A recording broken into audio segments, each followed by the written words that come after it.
Прийшли окупанти до нас в Україну, форма новенька, воєнні машини, та трохи поплавився їх інвентар.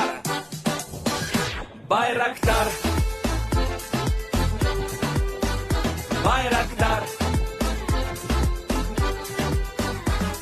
Російські танкісти сховались в кущі, щоб лаптем посьорбати довбані щі, та трохи у чах перегрівся навар.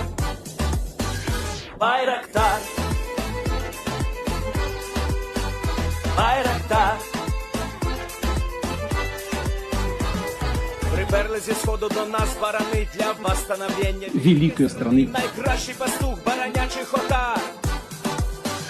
Байрактар, Байрактар. Ті, хто води всяке озброєння, різне, потужні ракети, машини залізні, у нас на всі доводи є коментар. Байрактар, Байрактар.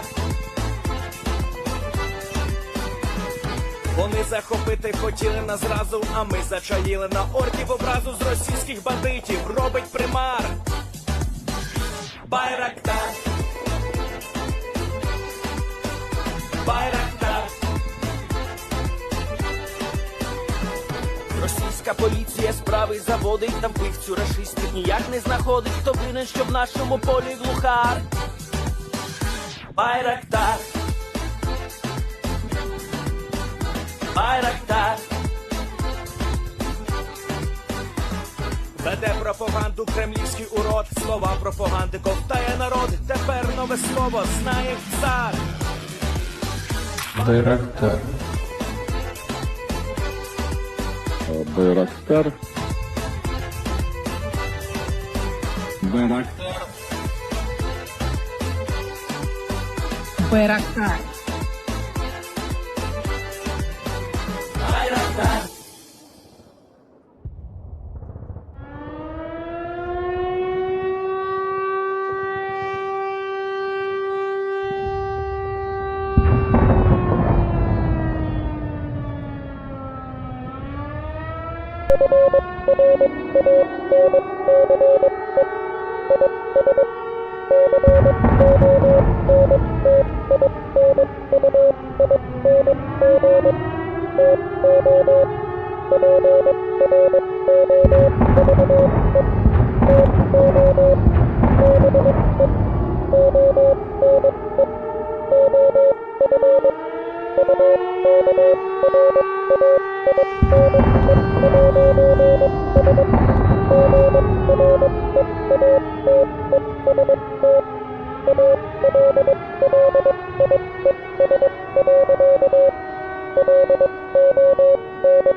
Yes. The Leaf Spring Army sends its regards.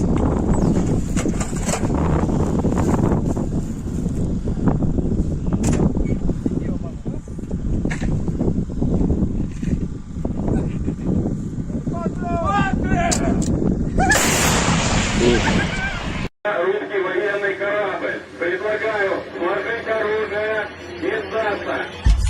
Русский военный корабль, иди нахуй.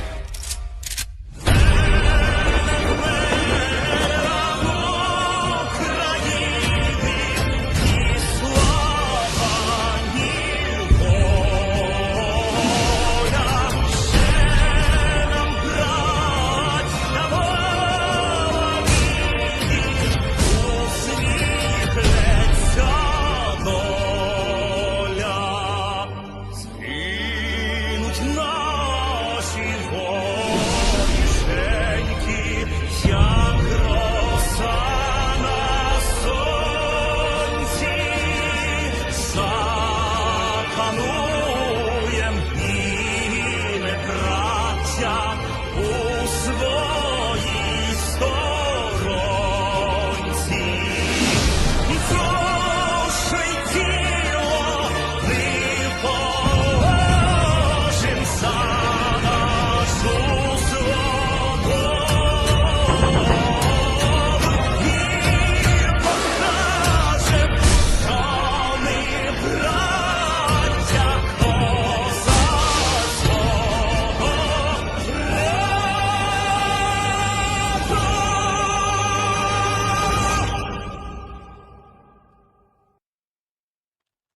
Hello, everyone. I'm the Enforcer, and I'm accompanied by Enforcer Matt.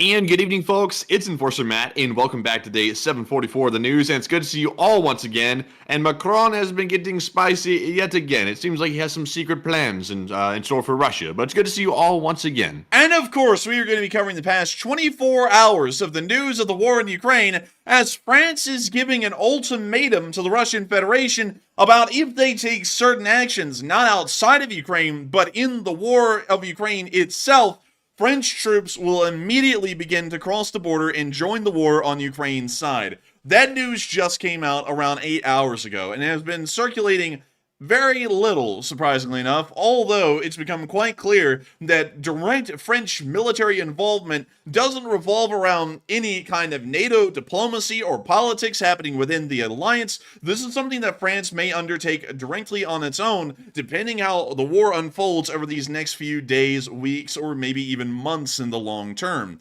This is something that we have to cover intensely tonight, because it's something that we've been talking about on this channel for a little bit, especially with the ramping up of French rhetoric, and we're now seeing French rhetoric at its strongest today, as a very shocking statement came out from one of the opposition party leaders in France about what President Macron said today about what may happen or what may lead France into being a direct party inside of the Ukraine war. Moving us directly into that news and giving you a little bit of information, for this one moment, I'm going to lift my my rule on not saying party names. We will be speaking of the specific party leader that Macron talked to tonight. We're not talking about France's domestic politics in any sense of the imagination. We are only going to be speaking about the person who Macron spoke to and what he said as the direct witness of Macron's statements. Moving on into the news inside of Paris, France today, we got to hear that apparently the President Emmanuel Macron spoke to a representative of the French Communist Party, and after the meeting, the President of France, President Macron, said that that there were several scenarios that could lead to a French intervention in the war. Not French involvement in special forces repairing trucks, a French intervention, meaning that French armed forces would roll across the border into Ukraine and immediately start to assume frontline positions fighting alongside the Ukrainian army inside of the country. According to the instances that we heard today, Emmanuel Macron said that he would be supporting an armed intervention if there was a Russian advance on the front lines heading in the direction of Odessa or the city of Kyiv. Both of these being major cities that have a lot to do with Ukraine's strategic placement right now in the war. The city of Kyiv, by no doubt, is the most strategic and important city within Ukraine, it being the capital of the government, the national government of Ukraine, and not only that, being the largest city in Ukraine. The capture or fall of this city by Russian forces, if they were to attempt another advance, would of course pretty much be a death knell for any Ukrainian forces in the north, and not only that, a death knell for Ukrainian morale, as the largest and most important city in the country would most likely fall. Also, if the Ukrainian central government was somehow trapped inside the city and was not able to leave, a lot like they almost were at the beginning of the war, although the Ukrainian defense held heroically and stopped the Russians on those first weeks of the war, that also appears to be something that the French consider to be a dire scenario where they will immediately begin to move French forces across the border and possibly, I would assume, move them into defensive positions around the city of Kyiv or attempt to conduct an armed breakthrough to the city of Kyiv and break any kind of an attempted siege. At the moment, this also, while being the most important city, is the most unlikely option for French intervention at the moment. There is not a large presence of Russian offensive forces within Belarus, and for that reason, we would believe that the assault lanes heading towards Kyiv would rarely ever be used, considering that there is not a substantive or sufficient attack force size to be able to attack the capital city of Kyiv a second time, at least here in the near future. However, the city of Odessa is, at this moment, the second most important city strategically for the Ukrainians at this point in the war.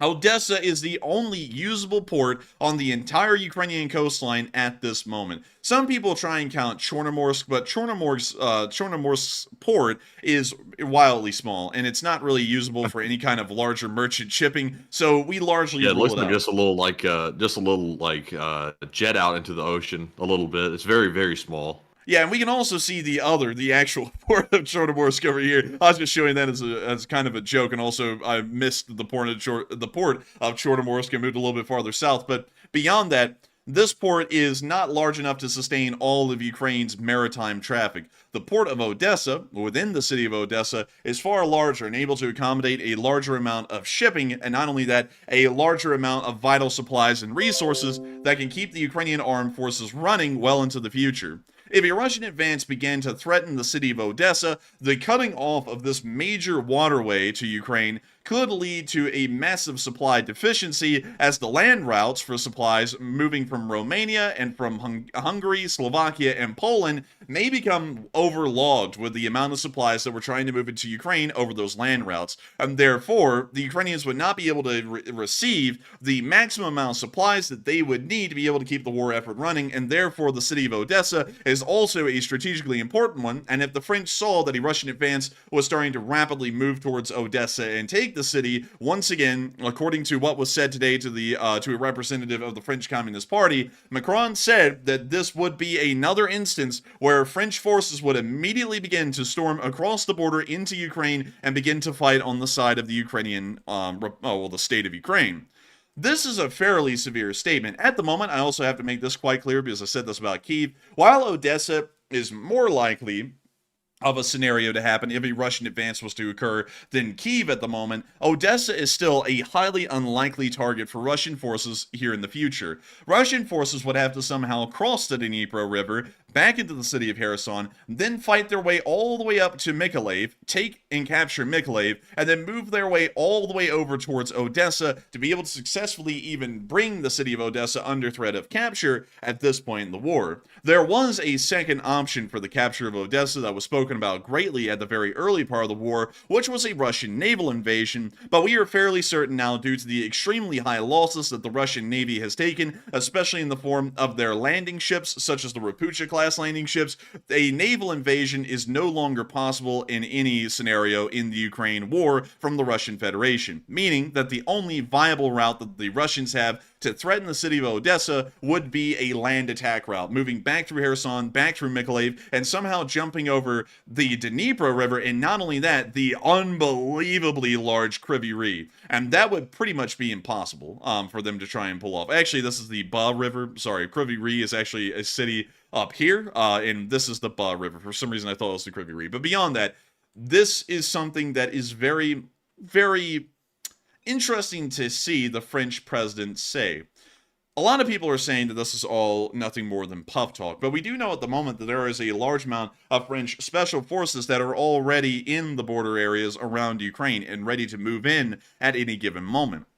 We have not been able to hear about any French army movements of French armed forces moving closer to the Ukrainian border and being ready to be deployed inside of Ukraine, but these kinds of statements are fairly aggressive. There is no other way to describe them than aggressive. I know a lot of people either believe or do not believe that the French would follow through on these statements, but for a nation to even make a statement as strong as, if you do A, B, or C in the Ukraine war, we will join the war on Ukraine's side, that is something that is never seen on a diplomatic field, on a diplomatic playing field whatsoever, unless if a country is actually serious about following through on that. The only time that we've seen countries threaten hellfire in war without actually meaning hellfire or war is in the instance of Iran and North Korea. Those are the only countries that have cried wolf so much you can largely throw away any threatening statements that they make because they never mean anything. But with France, that has been playing the war in Ukraine so far quite reserved, and at the beginning of the war,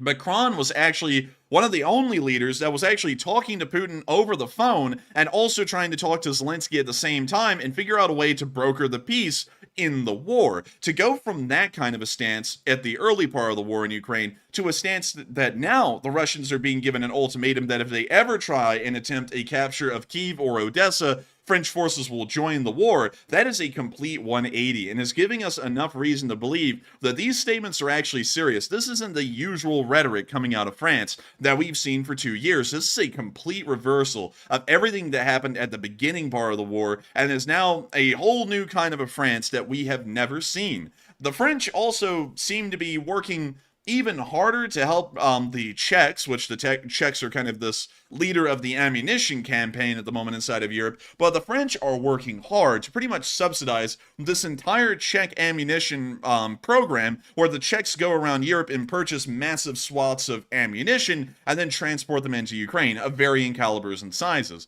The French have been funding that heavily and are one of the main funders of this entire program that the Czechs are running. And it seems that the French are truly believing the statement that they will support Ukraine no matter what. And there are no limits that the French have at this point to supporting Ukraine. A lot of people have been talking about this in the chat because this has been huge news. This is, of course, massive news on the channel, and hopefully, now that we've broken the story, other people will pick up the story and run with it, because it's actually a very severe one and quite major. It's the first time we've ever seen a Western country speak so sternly about what they will do in response to Russian actions inside of Ukraine, actually threatening direct armed military action for the first time over the course of the war from anyone anywhere ever. Even outside the United States, France is the first. So many people are talking about what the French really mean. Are they actually serious with a statement like this, or is it just more puffery talk that many people in the West love to say? A lot of people in the Ukrainian world love to give puffery talk about creating a no-fly zone over Ukraine, which has been talked about for 2 years and never happened. But is this something from Macron that is legitimate and serious? Is this something that the French are actually going to do? And many people, Matthew, have been talking about this. Right now, everyone is just talking about this endlessly in the chat. The chat's going insane at the moment. And Matthew, what are people actually saying about this?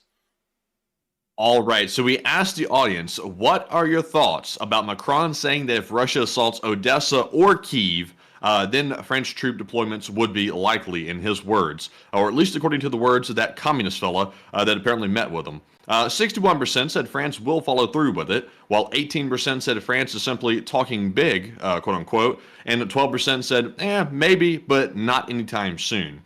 And I would personally have to say, with the bold statements that France has been making over the last couple of weeks, that I think they're getting more and more severe as they go. So it's not out of the blue that they're saying that they're going to send troops to Ukraine if either one of those cities were assaulted. But it seems to be they're getting more specific with their planning, and they're also getting a much more severe with each statement they make.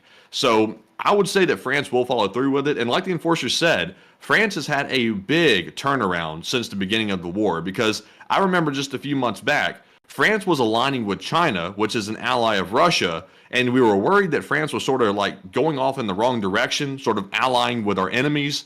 And it turns out that France is doing the complete opposite now, and now they're offering to help out Ukraine with troops and also equipment as well.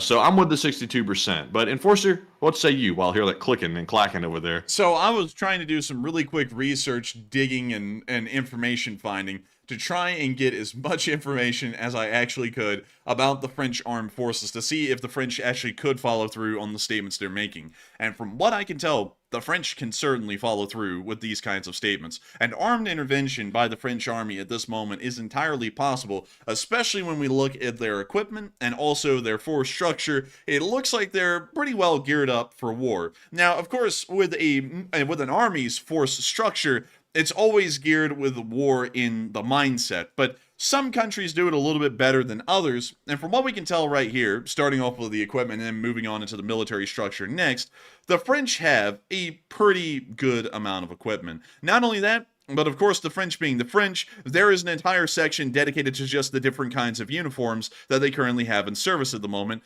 for the army. No other country has it on Wikipedia, so we can already get that the French are the top of fashion, but we're going to be moving beyond the uniforms, the helmets and all that, and we're going to be moving on into their actual equipment. They're more so their firearms and things like that. We can see that they got the Mac 50. Interesting. Well, I like that. It looks like a sort of like a modified 1911 almost. It looks like a Browning high power kind of, but it looks nice. I like it. And then they also have their own version of the Beretta M9, a pretty okay pistol. Some people hate it, but I don't like to hate them that much. They also have an HK USP, not that bad at all. Ooh. You know that's expensive. It's HK. That's that's a pretty penny, I bet. Man, the French got to get designer stuff. You know what I mean? And then of course they have the Glock. Oh man, that's my favorite. That's my favorite every time, man. I love the Tupperware gun. It's reliable. It's so sweet. Let me know in the chat if you love Glock, because I do. Man, let them know in the chat. Let them know in the chat. But also, they have they have all their submachine guns. But we need to get outside of the small arms because we talked about this last night. The primary French service rifle now is actually the HK416. They're phasing out the FAMAS, which has been their service rifle for quite a while. They're going to be phasing out the FAMAS and going back with basics, pretty much back to an AR style platform. So very interesting to see. But beyond that, we need to get out of the small arms and everything, and get on down into the larger equipment that actually will make something of a difference in terms of warfare. Because the infantry is one thing, but what supports the infantry is another. We can of course see that they have the AMX Leclerc, probably it is one of the best tanks in the Western world at the moment. It is a three crewed tank. It has an autoloader inside it. It's the only NATO tank in service at the moment that was Western made that has an autoloader. Overall, there haven't been a lot of complaints about the Leclerc, and a lot of people say that the Leclerc is a pretty decent tank. Moving on from that, and down into their armored personnel category, armored personnel carrier category, we can see that they have a pretty nice little IFV right here in the VBCI. I believe it has a 25mm Bushmaster, meaning that its firepower outside of the anti-tank realm with the ATGMs is similar to a Bradley, and I'd assume with this high hull clearance here that it probably is able to carry a decent amount of infantry as well, although we don't have the exact numbers at the moment. Beyond that, however, I was about to say, man, the front end of that vehicle was literally almost vertical. Like, that's very aggressive in the front. Oh, it is. I don't know how thick the armor could really be there, and once again, infantry fighting vehicles have paper-thin armor, so we're not really expecting a lot in that category. So hopefully it never gets hit on the lower plate, because that is a very flat-looking lower plate right there. But moving on from that, and quickly taking a glance at the rest of the French army, I would assume that they would be all right. Oh, wait, they have the Buffalo. I forgot all about those. The Buffalo MRAP, that the mine clearing vehicle right there. That, for some reason, I used to have a model of that when I was really young, like 10 years old or 8 or something like that. I always remember this thing, but I never see them in action anymore. I think they've like stopped using them or something, or they're never seen. But very, very nostalgic right there. Pretty cool. I mean, they are really neat. And also, they have these Jaguars right here, which are kind of like a light tank, is the best way to explain it. A little weird, I'm not gonna lie. You're just like quietly looking at it like, ew. And then they have the AMX-10s. We've already seen these in Ukraine because they've been provided by the French. And then they also have this very interesting thing right here called a VBL, which I find to be really cool. It's it's a decently armored, almost Humvee-like vehicle, but it has a little bit of extra armor. I think they're pretty cool, but it's not like an MRAP level of protection. Yeah, these right here look like modified like Jeeps or some type of pickup truck, but they put like an armored chassis on top of it. It's good for a light scout car, I would say, but nothing more. I would agree. That's exactly what it's used for, is a light scout car. But moving on, they chose it right then. But moving on from that, they still have some AMX-30s in service. They actually have a lot of these in storage. That would probably be, we would assume, if a full war broke out, they would start whipping a lot of these back out of storage, and this would be one of the primary SPGs in French service. But of course, we would have to see what French mobilization looks like. They, of course, have the Caesar, which is the wheeled SPG. We've seen a decent amount of these in Ukraine. They perform fairly well. But another important thing that we need to look at beyond the artillery is their air defense. And from what we can tell on Wikipedia, their air defense is actually a little small. According to the Wikipedia, they only have 196 Mistrals air defense systems, which are almost like they really are a man-pad. So that is a little interesting to see that the French air defense isn't that great, at least according to Wikipedia. But beyond that, the French Air Force makes up for that a pretty good deal, especially when we look at the French. Well, actually, I think, hang on, let me see if they have it here. Here we go, actually. So let me show y'all what the French Air Force... Nope, this is just the French Army. So French Air Force equipment. And let's go here and let's take a look. And let me scroll down really quickly to their current inventory, so that way I can tell y'all what they have. They have 100 Dassault Rafales, which are a very new 4th generation air superiority aircraft. It's a multi-role in a way, but mostly air superiority. Overall, a really good aircraft. These things are very competent and very capable. They also have 66. Oh my god! Thank you so much, Griffin. Put in another one? Griffin, Dang, a Griffin, legend! Thank you so much. We'll get to that here in a second. But thank you once again, Griffin. Unbelievable. Also, 66. Yeah, it's part 2 from yesterday, by the way. He followed up like on part 2. He remember he put in 1 yesterday, and then he put in 2 today. I like that. That is actually pretty crazy because I remember I said, yeah, he can't throw it in part 2 today, so he just threw it in tomorrow. Huge respect to Griffin. Unbelievable. Well, we will address that here in a little bit. They also have 66 Mirage 2000Ds, which are kind of a bomber variant of the Mirage 2000. They also have 26 Mirage 2005Fs left in service. So a very decent fighter wing of the French Air Force that would be able to protect the skies over the infantry and make sure that they wouldn't be in precarious situations. Although we have seen that air power is not absolute in the modern day, and they probably would require a decent amount of air defense to be able to protect themselves properly on the ground. But moving on from that, they of course have some sentries. They actually have the E3s, the older sentries, not the brand new E7s that we were talking about on stream a little while ago. And beyond that, that's really most of everything we need to cover because the rest of it's trainers, transport, stuff like that. But beyond that at the moment, we do know that the French army has the means, more so, to be able to, equipment-wise, make a war possible. The army structure, which this is the entire structure of the French army right here, all the way from the actual army command level up here, and all the way down to the division and then the brigade, and then the regiments down here at the bottom. From what I can tell, quickly trying to look over this, it looks like they are fairly well organized. It seems like they have a decent balance of everything that you can look for. They have a little bit of airborne. It seems like they have a normal amount of infantry. And also one thing that's really interesting is that the Brigade Franco-Allemande actually is a mix of German and French units under a unified command structure, which is really interesting and pretty cool. That's why they also have the little German flags up here by each unit. These are not French units.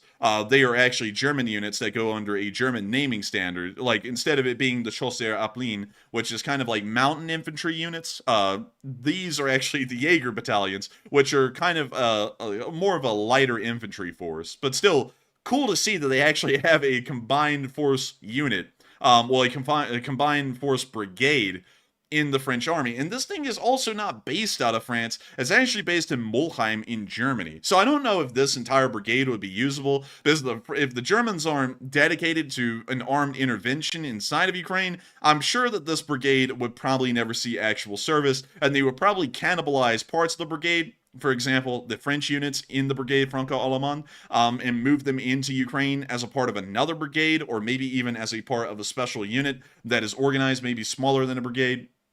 But beyond that, it is a very good unit structure overall from what we can see. Also, once again, a large amount of their structure is not combat forces. There's a lot of logistics that are attached to the French army. But this is something I think I'll have to make a special video on a little bit in the future, talking about the structure of the French armed forces, how it operate, the amount of combat troops, and the ratio of support troops compared to that, all of that kind of stuff, because talking about how effective a military will be requires a decent amount of reading and study, and I'm looking at this very quickly on our screen and trying to give a quick breakdown of what the French armed forces look like on an operational level. So I can't really give you all an exact overview, but I hope this has helped out a little bit and kind of giving a general picture that they would probably do quite well from what I can assume and from what we can tell. So I would say, based off of that, the ultimatum that France has given today about Russia potentially trying to target Kyiv and Odessa, I would say not only are they serious, but they also have the means and the ability to back up what they're saying and to actually put troops into Ukraine if they ever wanted to. At the exact same time that France is talking about giving an ultimatum to the Russians and making sure to try and put them back where they belong and kind of remind them of what the Crimean War looks like, or more so what the entire the French invasion of Russia looked like up until the French finally arrived in Moscow, it appears that Zelensky is currently inside of Turkey and actually meeting Erdogan. Erdogan is a bit of a controversial figure, especially in the modern world. In the Middle East scenarios, he's usually supporting the opposite side, the side that we don't agree with. But as far as the Eastern European theater goes, he is a strong NATO ally and is continuing to support NATO interests within this area. It is a very interesting thing to explain the dynamic in between Ukraine and Turkey and NATO and Turkey and the Middle East, because Turkey is in a very interesting spot in the modern day. And I feel like I need to require a little bit of explanation as to why Zelensky would even want to take a separate individual trip to Turkey, as opposed to in the past when he's met with other NATO countries, he met with them inside of Poland, inside the United States, and very, very rarely has gone to the UK, France, and a few other countries.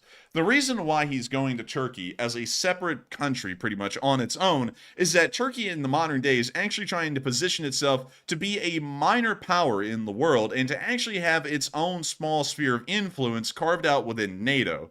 The way that Turkey is hoping to do this is by expanding their economic activity and economic partnerships into the Balkans. Kind of, I guess the best way I could say this is it's almost like a neo-Ottoman empire that Erdogan is trying to create without actually having to take over these countries, but more so getting the economic benefits out of partnerships with them. He is currently economically expanding into the Black Sea area with the nation of Georgia, Ukraine, Romania, Bulgaria, and a decent amount of the Balkan states as well that are in the Aegean Sea or here in the Mediterranean at large, or the Adriatic. He's also trying to expand Turkey's sphere of influence to also encompass nations in the Middle East. That is why we see that his alignment as far as NATO is concerned in Eastern Europe is directly on the exact same lines of ideas that every other country in Europe is having. He is supporting Ukraine and staunchly anti-Russian. But however, that's why his position in the Middle East is completely different, because he's not operating as a true, supporting, backing the blue and white banner of NATO kind of a nation. It's more so Turkey supports NATO when it does, and when their interests happen to just align, and then he doesn't when the interests don't align. And that's why we see that in the Middle East he's doing things that are completely opposite than the rest of NATO, such as supporting more so. Let me see how the best way to explain this: supporting Hamas and Hezbollah instead of supporting the Israelis, like almost all NATO allies are doing at the moment. That is why Ukraine ought to be like, I'm sure they are, by the way, because I'm sure they say things behind closed doors they don't say publicly, but they ought to be very careful when dealing with Turkey, because Turkey, even though it is in NATO and it's an ally, they are so quick to flip-flop and like flop between the evil side, the good side, the evil side, the good side. Erdogan is two-faced. Like, there's no other way to put it. The guy is blatantly two-faced. And even though they might provide some aid here and there to Ukraine, then they turn around and sort of like gives gestures to support Putin at the same time. Turkey is playing for its own domestic interest. It's really not playing for, what's right, in my opinion. But if Ukraine can get something out of them, then good for them. But they ought to be very skeptical of them.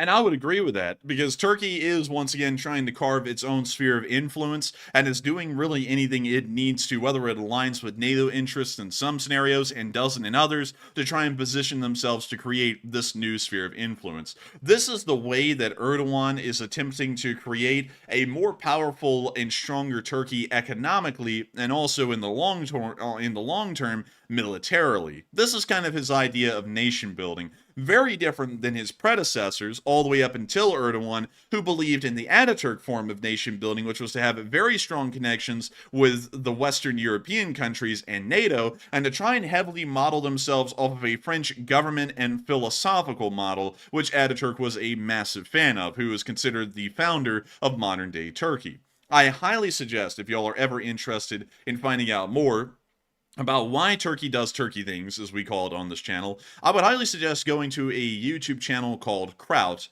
K-R-A-U-T, and he has 3 documentaries. Each of them are about an hour and a half to 2 hours long that explain the entire history of Turkey from its very beginning. All the way actually up in Siberia, pretty much. It's traveling all the way through Europe to where the Anatolian Peninsula is today, and then their evolution from the Seljuk Turks to the Ottoman Turks, and then finally the collapse of the Ottomans and the creation of the modern Republic of Turkey that still exists to this day, and why everything is the way it is, and why they're doing their own thing. It was a very good documentary. It's really where I got a lot of my information and knowledge on it, but as everyone knows here on this channel, Turkey does Turkey things, and that's really the best way that we can explain it. Nevertheless, while Turkey is doing Turkey things, at the moment, Turkey's things are supporting Ukraine. And that's why Zelensky is currently down there at the moment and speaking to Erdogan directly and making a diplomatic visit, so that way he can continue to show that Ukraine and Turkey have common interests. And as long as Turkey's interests align with Ukraine's, and Ukraine's aligns with Turkey's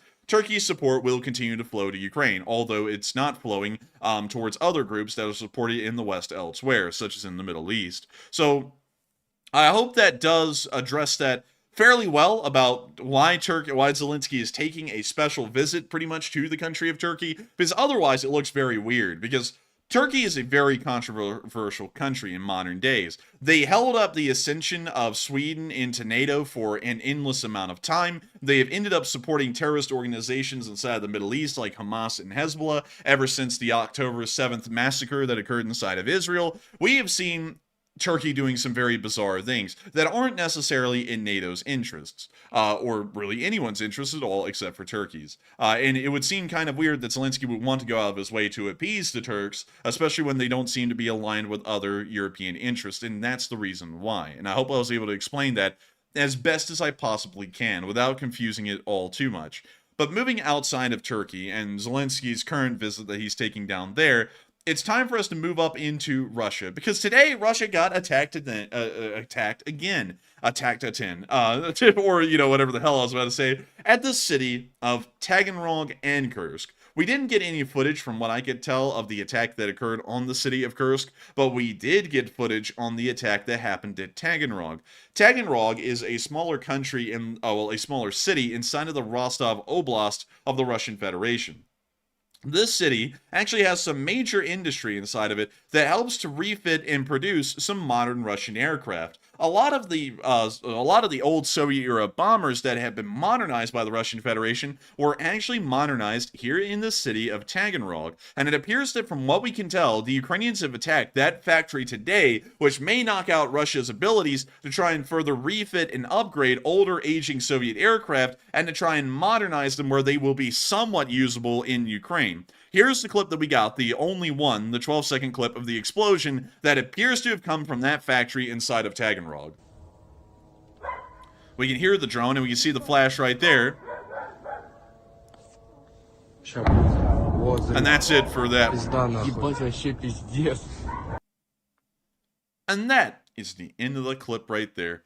But still, hopefully they were able to cause enough damage to the factory to knock it offline, and to send the Russians crying for a little bit while they try and figure out how to get the factory running, so that way they might be able to refit and modernize some of the older Russian airframes, although we assume that that is very rarely happening at this point in the war, and this will probably have a limited effect on crippling the Russian Air Force long term, because the Russian Air Force is already a static force. There's really no way that the Russians are adding to their size and air power at the moment, or replacing any of their losses.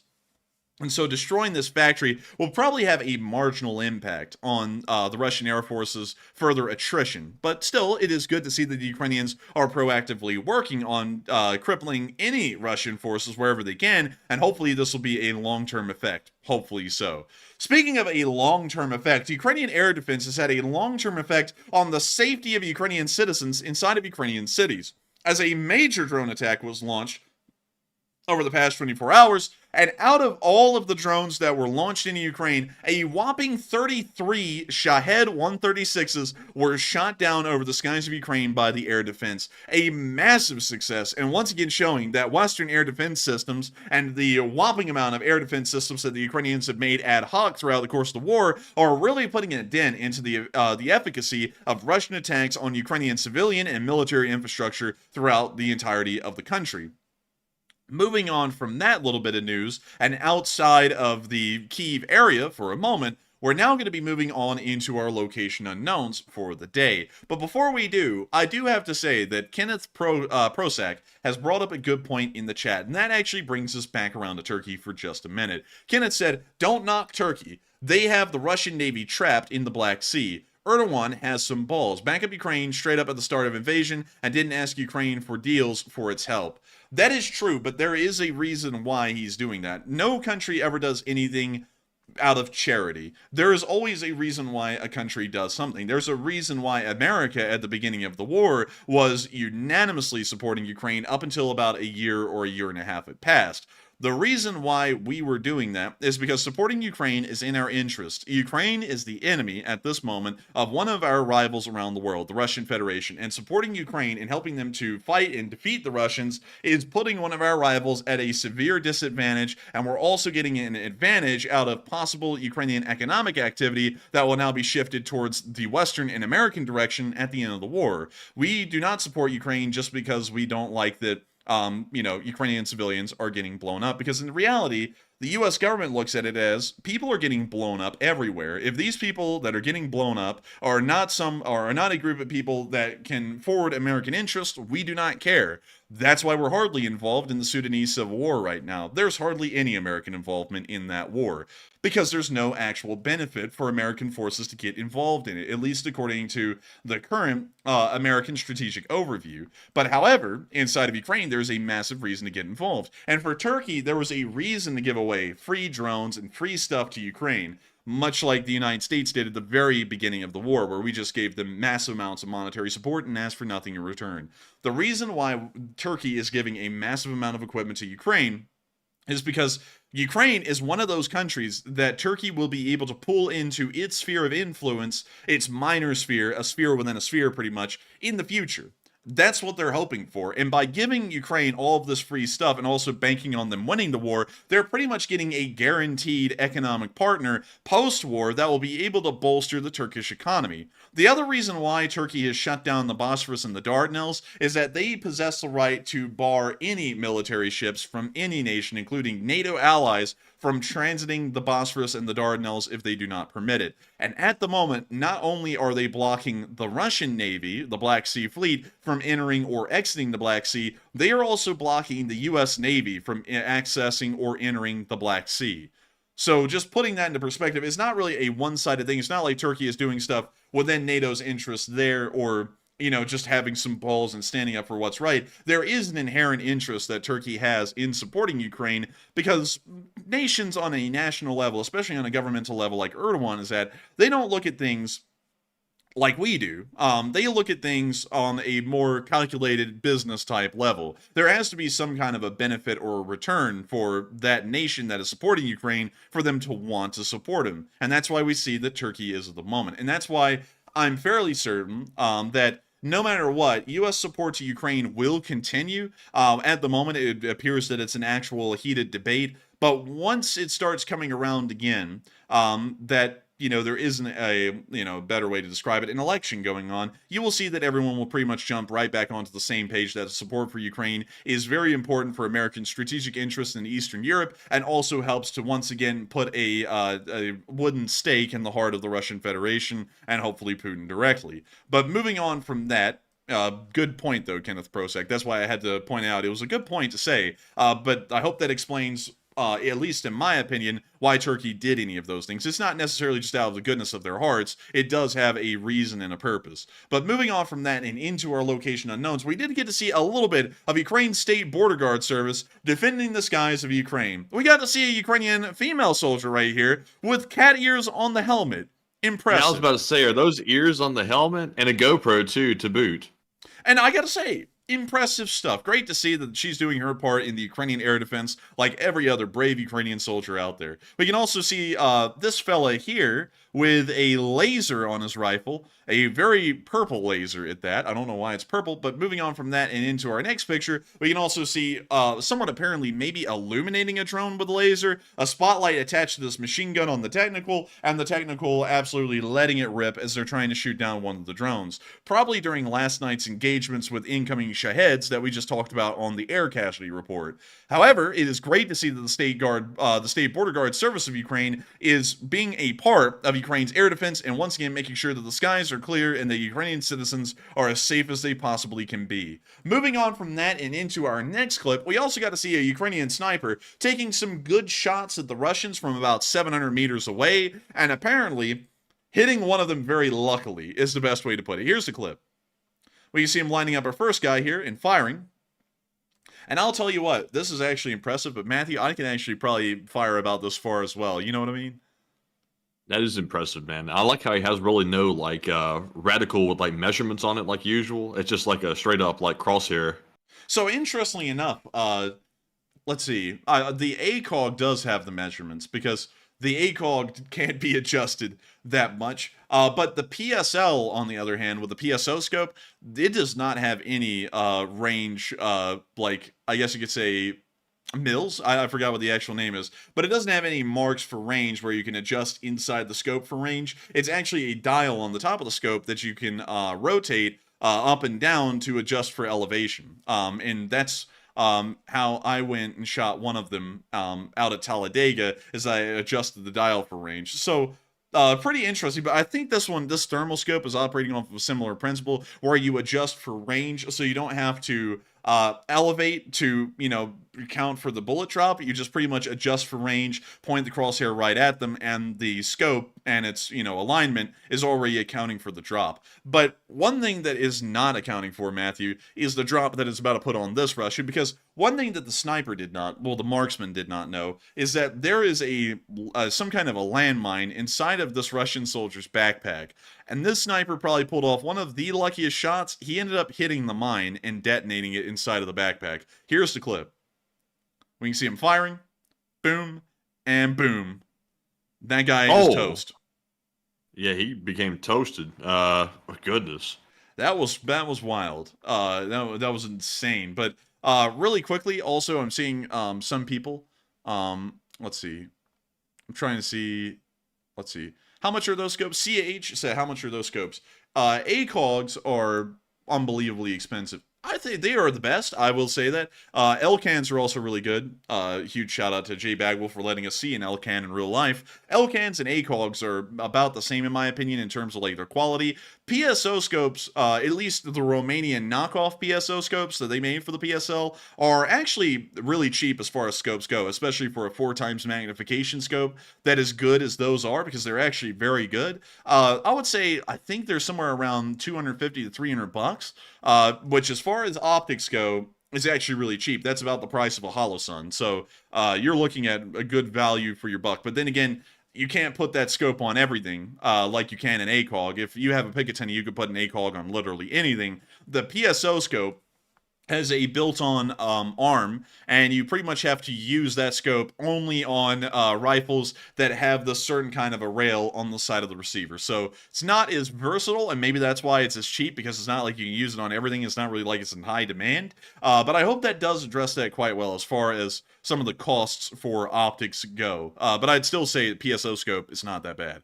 At least a Romanian ripoff, because I've never seen a real Russian PSO scope. But moving on from that and into our next clip, we also got to see a Ukrainian MiG-29 conducting a very, very low pass. Here's the clip. And it's only 5 seconds long, but it was cool as hell. Here it is. Oh! Wow, that's cool, man. Oh, show me! I love it. Is that Neil deGrasse Tyson doing that? Yeah, that was. That's kind of shocking. He's usually very arrogant and kind of an asshole, but he's actually being somewhat funny there. He actually was. Well, I'm sure it was just the one moment. But beyond that, what's also really nice to see is that this MiG-29 is loaded to the gills with armament. It has 2 R-73s. I'm sorry, no. 2 R-27Rs, I believe, and 4 R-73s on the aircraft. That is a full loadout for a MiG-29. MiG-29s can only carry 6 missiles. 2 radar-guided missiles and 4 close-in... well, yeah, I guess that's the best way to explain it. Close-in dogfighting missiles, which are R-73s. I believe the Russians have one new missile that is just slightly above the R-73 in ability, but it's not that much higher, and I think it's called maybe an AA-12. But let me check that. Let's see, that is an automatic shotgun, apparently. Missile. One second, y'all, I swear. So, okay, so... the R-77 is a beyond visual range missile, very similar to the AIM-120, so I was getting that confused in my head. But beyond that, nice to see that this Ukrainian MiG-29 is loaded up for battle, and hopefully it was able to get itself some air kills in the past, because it didn't get one today, because we would have gotten a report on that. Moving on from that little bit of location unknown news, it's time for us to move on into our next one, where we got to see the Russian losses. Oh boy, they got 9 again today. I'm telling you what, the Ukrainians are doing something different because their losses are staying high for the last, I think, 3 or 4 days. They've been extremely high. Man, them drone warfares do be hitting different, and they were able to knock out 9 special equipment vehicles, 880 Russian forces, which is actually, funnily enough, a little bit below average, although it's still wildly high, insanely high. 19 armored personnel carriers, 66 supply trucks, 11 main battle tanks, 25 artillery pieces, 35 drones, 2 MLRSs, 3 anti-aircraft warfare systems, and of course the 9 special equipment vehicles. Overall, today was a wildly good day. It was an incredible day. And I gotta say that it is impressive to know that the Ukrainian defense has been able to hold so strongly, and not only that, inflict such high casualties. It shows that the Ukrainian defense is not holding for a lack of trying. It is holding entirely because they are fighting for their lives against the endless Russian attacks that are hitting the front lines, and the Ukrainians are somehow stopping it with sheer determination, will, and wit. But nevertheless, that is all we have for the Russian casualty report at the moment, and it's time for us to start moving on towards that frontline area where some of the heat, some of the action has really gone down today. But beyond that, some people have also been talking about a little bit of the heat and action that's been going on in the papers here in the West, particularly for the Federal German Republic, or the Federal Republic of Germany, which is the official name for Germany.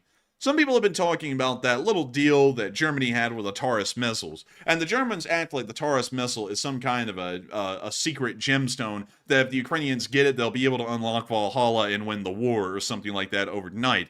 The Germans are trying to say now that sending the Taurus won't be decisive for Ukraine, which is bizarre because if you ever look at their statements before the statement today, they've always been making it sound like we can't send some missiles to the Ukrainians because what if they use them to kill Putin and end the war, stuff like that, which is what the German government's been saying. No disrespect to any of our German viewers here tonight because y'all aren't the German government or Schutz. But beyond that, some of y'all have been having some very strong statements to make about the German government statement today about not sending Taurus missiles and trying to downplay the importance that the Taurus missiles could play. And Matthew, I know that you've had a lot to say today behind the scenes about these Taurus missiles, and not only that, a lot of people are also having a load to say about the Taurus missiles in the chat. And so, what are people thinking, Matthew, and what are you thinking most importantly about it? All right, so we asked the audience what were their thoughts about Germany saying that the long-range Taurus missiles won't be decisive for Ukraine. It looks like 66% said that's false, and Germany is being a bit of a coward right now. 14% said I partially agree, but ... and 6% said that's true, and no need to send those missiles to Ukraine. And I would say that it's not really a factor for something that necessarily have to be decisive to send a weapon to Ukraine. If it's going to help whatsoever, that's all that it needs to do. So obviously the long-range Taurus missiles would help Ukraine in a very big way. That would expand their reach with their attacks, which, it doesn't take too much explanation for that. That would obviously help them out quite a bit. And it doesn't have to be decisive. It doesn't have to be the weapon that's going to end everything and end all in the war. That's not going to happen with any singular weapon, except for probably a nuclear weapon of some sort, which is not on the table. So I think Germany is coming up with sort of like lame excuses not to send those missiles. And the fact that they keep flip-flopping between multiple different explanations for why they can't be sending those missiles to Ukraine, that to me indicates that Germany really doesn't want to send them, and they're probably not. But Enforcer, what say you? I'd say send them. And I saw Barry Baldwin say I would refrain from calling the Germans cowards. Well, I would have to say they're being cowardly. They're not cowards. They're just being cowardly. I would say that their prior historical experience has shown that they're not cowards, at least for the most part. But to talk about this modern move by the German government, and I want to make sure to very clearly say that sometimes the actions of a government are not necessarily reflective of the overall wishes of the people, at least at a specific moment, and I think that might be the case for Germany right now. The German government is much more hesitant about its actions than the German citizenry would hope. But beyond that, the Taurus missile is something that isn't unheard of in the war. Let's see, Storm Shadow missile. Let me go get this. Let me go compare the Taurus and the Storm Shadow. Taurus missile. Taurus missile. Not the sign. And here we go. And let me go see. Okay, so, yeah, that's about what I was thinking. Yeah, yeah. Okay, so, here's the Storm Shadow, or the Scalp EG. These have been sent by the British and French already, earlier last year, and was the reason why the Rostov-on-Don Kilo-class submarine and I think it was the Gornomorsk Rapucha-class landing ship were destroyed in their berths, or more so dry docks at Sevastopol, and also why the Black Sea Fleet headquarters was destroyed. The Storm Shadow missile has a range of 340 miles and has a warhead weight of 990 pounds. It is a fairly good missile as far as all of them go. Then we have the Taurus missile, which is the one that the Germans are making it seem like it was a wonder weapon, and now they're trying to make it sound like it's not a wonder weapon. The Taurus has a range that is 30 miles shorter, according to advertised figures, of only 310 miles. It does carry a warhead that is just slightly larger at 1,060 pounds, making it just about 70 pounds heavier than the warhead carried in the Storm Shadow. So overall, the Taurus is pretty much the exact same as the Storm Shadow. It's just carrying a little more ordnance over several dozen miles shorter range. So going off of that, it's not like this kind of a weapon is unheard of in Ukraine, and I don't really know why the Germans have been hesitant in the past and tried to come up with the excuses. We don't know if the Ukrainians are going to use this inside of Russia, because they got Storm Shadows and they never used those inside of Russia.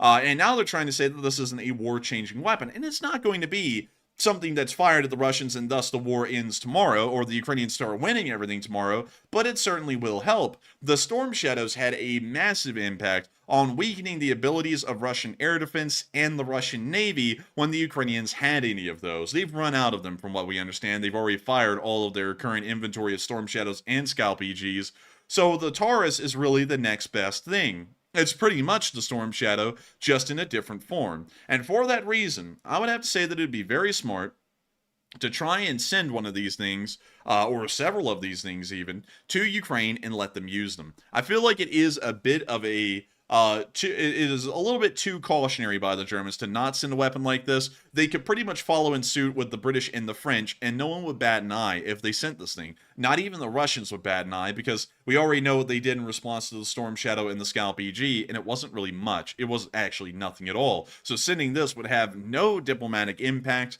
with the West and the Russians so far in the war. It would once again completely help out the Ukrainians on being able to strike major strategic targets behind the lines, and for that reason, I would have to say that the German government is being a little bit cowardly or a little bit too weak-spined in not sending these Tauruses. I feel like they should be joining the British and the French, who have also sent these unbelievable weapon systems, or even the Americans in a sense, because the United States finally gave the Ukrainians ATACMS missiles for the HIMARS, and we have seen those used in limited circumstances. So with that, So really, what is Germany even worried about? You know, even if Ukraine uses them the way that they're scared that they will, that they'll use them to strike the Russian mainland, it's like, what is Russia really going to do in response to that? They're not going to start a world war, because there's already long-range missiles in Ukraine's abilities right now, and they're using them. So it's not like all of a sudden they're going to be like, oh, Germany did that, so now we're going to go to world war over. It's like, that's really a bit of a stretch. That's playing it too safe, and right now that's really not what Ukraine needs. I would agree. I think that the Germans should at least send these Tauruses, because they're not as hardline as the French are at the moment, but at least they will be supporting Ukraine like the French and the British did with their long-range missiles of a very similar classification, variety, and ability. But moving on from that little bit of news and the major heat that the Germans are getting at the moment about this waffling of ways to explain away why they're not sending the Taurus, we are now going to be moving on back into Ukraine and making sure to move on into those frontline clips and videos that are showing the heroic Ukrainian defenses that have held today. But before we get into that, I want to make sure that we get to talk to several of y'all in the live chat, because a lot of y'all have thrown in some really interesting questions, and not only that, we have to once again massively thank an incredible viewer for supporting this channel in an unbelievable way again tonight. And so with that, what do we got, Matthew? All right, so first up in our super chat segment, we have that massive $500 donation Damn! from Griffin Provenzano, who I'm almost messed up his name a second time, but thank you very much, Griffin, very much. That is massive support. Hey! Once again, he maxed out the YouTube limit, so huge thanks to you, and he did follow through with a part 2. He says, part 2 from yesterday. I told you I would. Enjoy the night. And can you tell me exactly when I can expect to be able to buy an LSA flag? And I'm telling you what, that's a topic I like to talk about. I'm telling you. I can hear your Take it away. hands through the microphone, Matthew. I can actually you hear him good? rubbing together. Yeah. He said, you did that. I can hear that. I was like, what the hell? I was like, you can actually hear his hands rubbing together. Okay, so Tyree, to take it away. Griffin Provenzano. And I got your last name right. Hey, look at that. But Griffin, you just brought that up at a perfect time, because we were actually probably going to bring that tonight on our own. We were going to tell all of you all about that. But of course, Griffin, you threw in a unbelievable, massive amount of support. And I got to thank you so much once again for doing that a second night. We are completely blown away again. But to answer your question, and then get back to thanking you for the unbelievable support, the Lee Spring Army flags are coming soon. We actually have one here with us right now. It is here in my room. It's actually right in front of my desk. And oh my lord. It's a prototype. It is the prototype. One second, y'all. I'm actually going to walk over there and grab it and come back, so that way I can, let y'all hear at least the sound of the fabric, so that way y'all know it's actually here. So let me come right back. Oh, they're going to get some flag ASMR going on, I guess, real quick. Dang, man, where'd you put the flag? Like across the house or something? No, it was on the it's on the gun studio, like for the gun video. But let's see here. So I don't know if y'all can hear this. Can they hear that? Yeah. Okay. So that right there is the sound of the LSA flag. This thing actually came in way better than we thought it would. We had some pretty good high expectations for the kind of quality of the flag, I guess you could say, but the quality is unbelievable. It is a double-sided flag, meaning that it's actually two flags that were printed on one side each, sewn together. So the flag is unbelievably thick. Like, it feels like a proper heavyweight flag that would be used at parades, ceremonies, that kind of stuff. It is unbelievably high-end. Double-sided. Oh, yeah, double-sided. And it is perfect. I mean, the print was perfect. The print is beautiful. There is no splotches, no areas where the dyes leaked out onto the flag. It is flawless looking. We actually ironed it today. We got out and ironed it where all of the cranks would be out of the flag.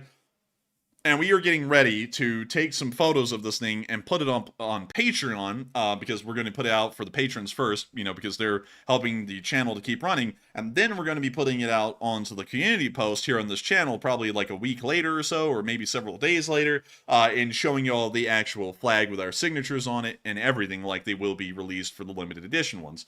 We are planning on having this merch store ready to go by late March or early April. So it is going to be probably around the time of LSA Day, or it's going to be around just days after LSA Day. And also that is going to be changing how we celebrate the second year of the existence of the Lee Spring Army.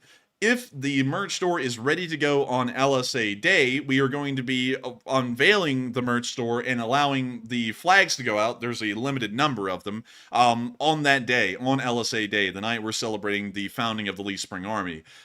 If it's not ready by then, and it maybe will be ready about 7 days, maybe after LSA Day, we will then be doing LSA Week, where we celebrate the day the LSA was founded, and then we'll be having some small celebrations leading up to the merch store release, which is where we will have these flags. I'm not going to tell y'all how many LSA flags we actually have coming, but it is a pretty okay amount. We don't know how many it really will be, because we don't know how many of y'all want to get an LSA flag, but the thing is gorgeous. It is an amazing design. Of course, I have to give a huge shout out to the Betsy Ross of the Lee Spring Army, which is Torosaur, who came up with this flag design right here. I actually enlarged the dimensions of this thing because it's only this big right here. Like if I change the background color here to that, you can actually see the proper dimension of the flag as it is printed. But I'm just going to be changing that back just for aesthetic reasons. But that is the design of the Lee Spring Army flag. That is the official flag of the Lee Spring Army from here forward.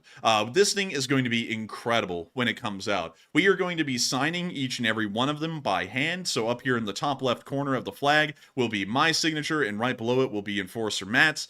They will then be packed up in a special Lee Spring Army bag, pretty much, more so an Enforcer bag from the Enforcer store. We'll also be putting a thank you note in each bag, and then we will be sending that out to all of y'all who get one of these flags. I don't know, Man, the packaging came together nicely. Like we created like a special edition packaging to put the flag in to send it out, along with some other little things to put in the packaging as well, which you'll have to wait and see if you get a flag what it is. But super cool, by the way. I've had a lot of fun like making all that stuff, and we also had a lot of fun finding ways to get the cost down this time, because last time we had our last store, it was through Teespring, and Teespring's costs were a little on the high side, but this time we can reduce our cost by about 20 to 30% on our new store, and the quality should be about 2 times better than what Teespring had on everything, the shirts, the flags, the hats, all that stuff. So the flag quality is super impressive. It took me a while to nail down a supplier for the flag, but we finally found one that makes it up to our standard, and that flag is like beyond our expectations at this point. They did a great job with it. So I think everyone's going to be very impressed. And it also, by the way, to give you all the dimensions of the flag, is a 3-foot by 5-foot flag.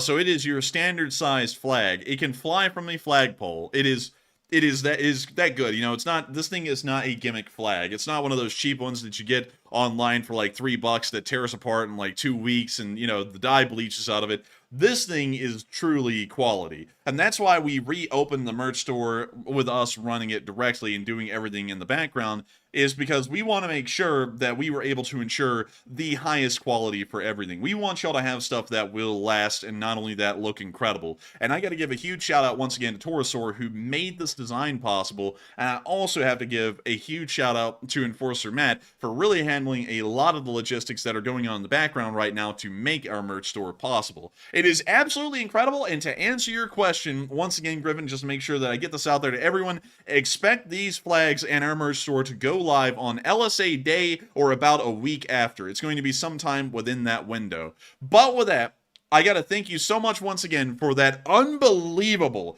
massive amount of support. It is truly incredible to know, Griffin, that you enjoy this channel so much that not only did you throw in a $500 super chat tonight, you threw in a $500 super chat last night, $1,000 over 2 days.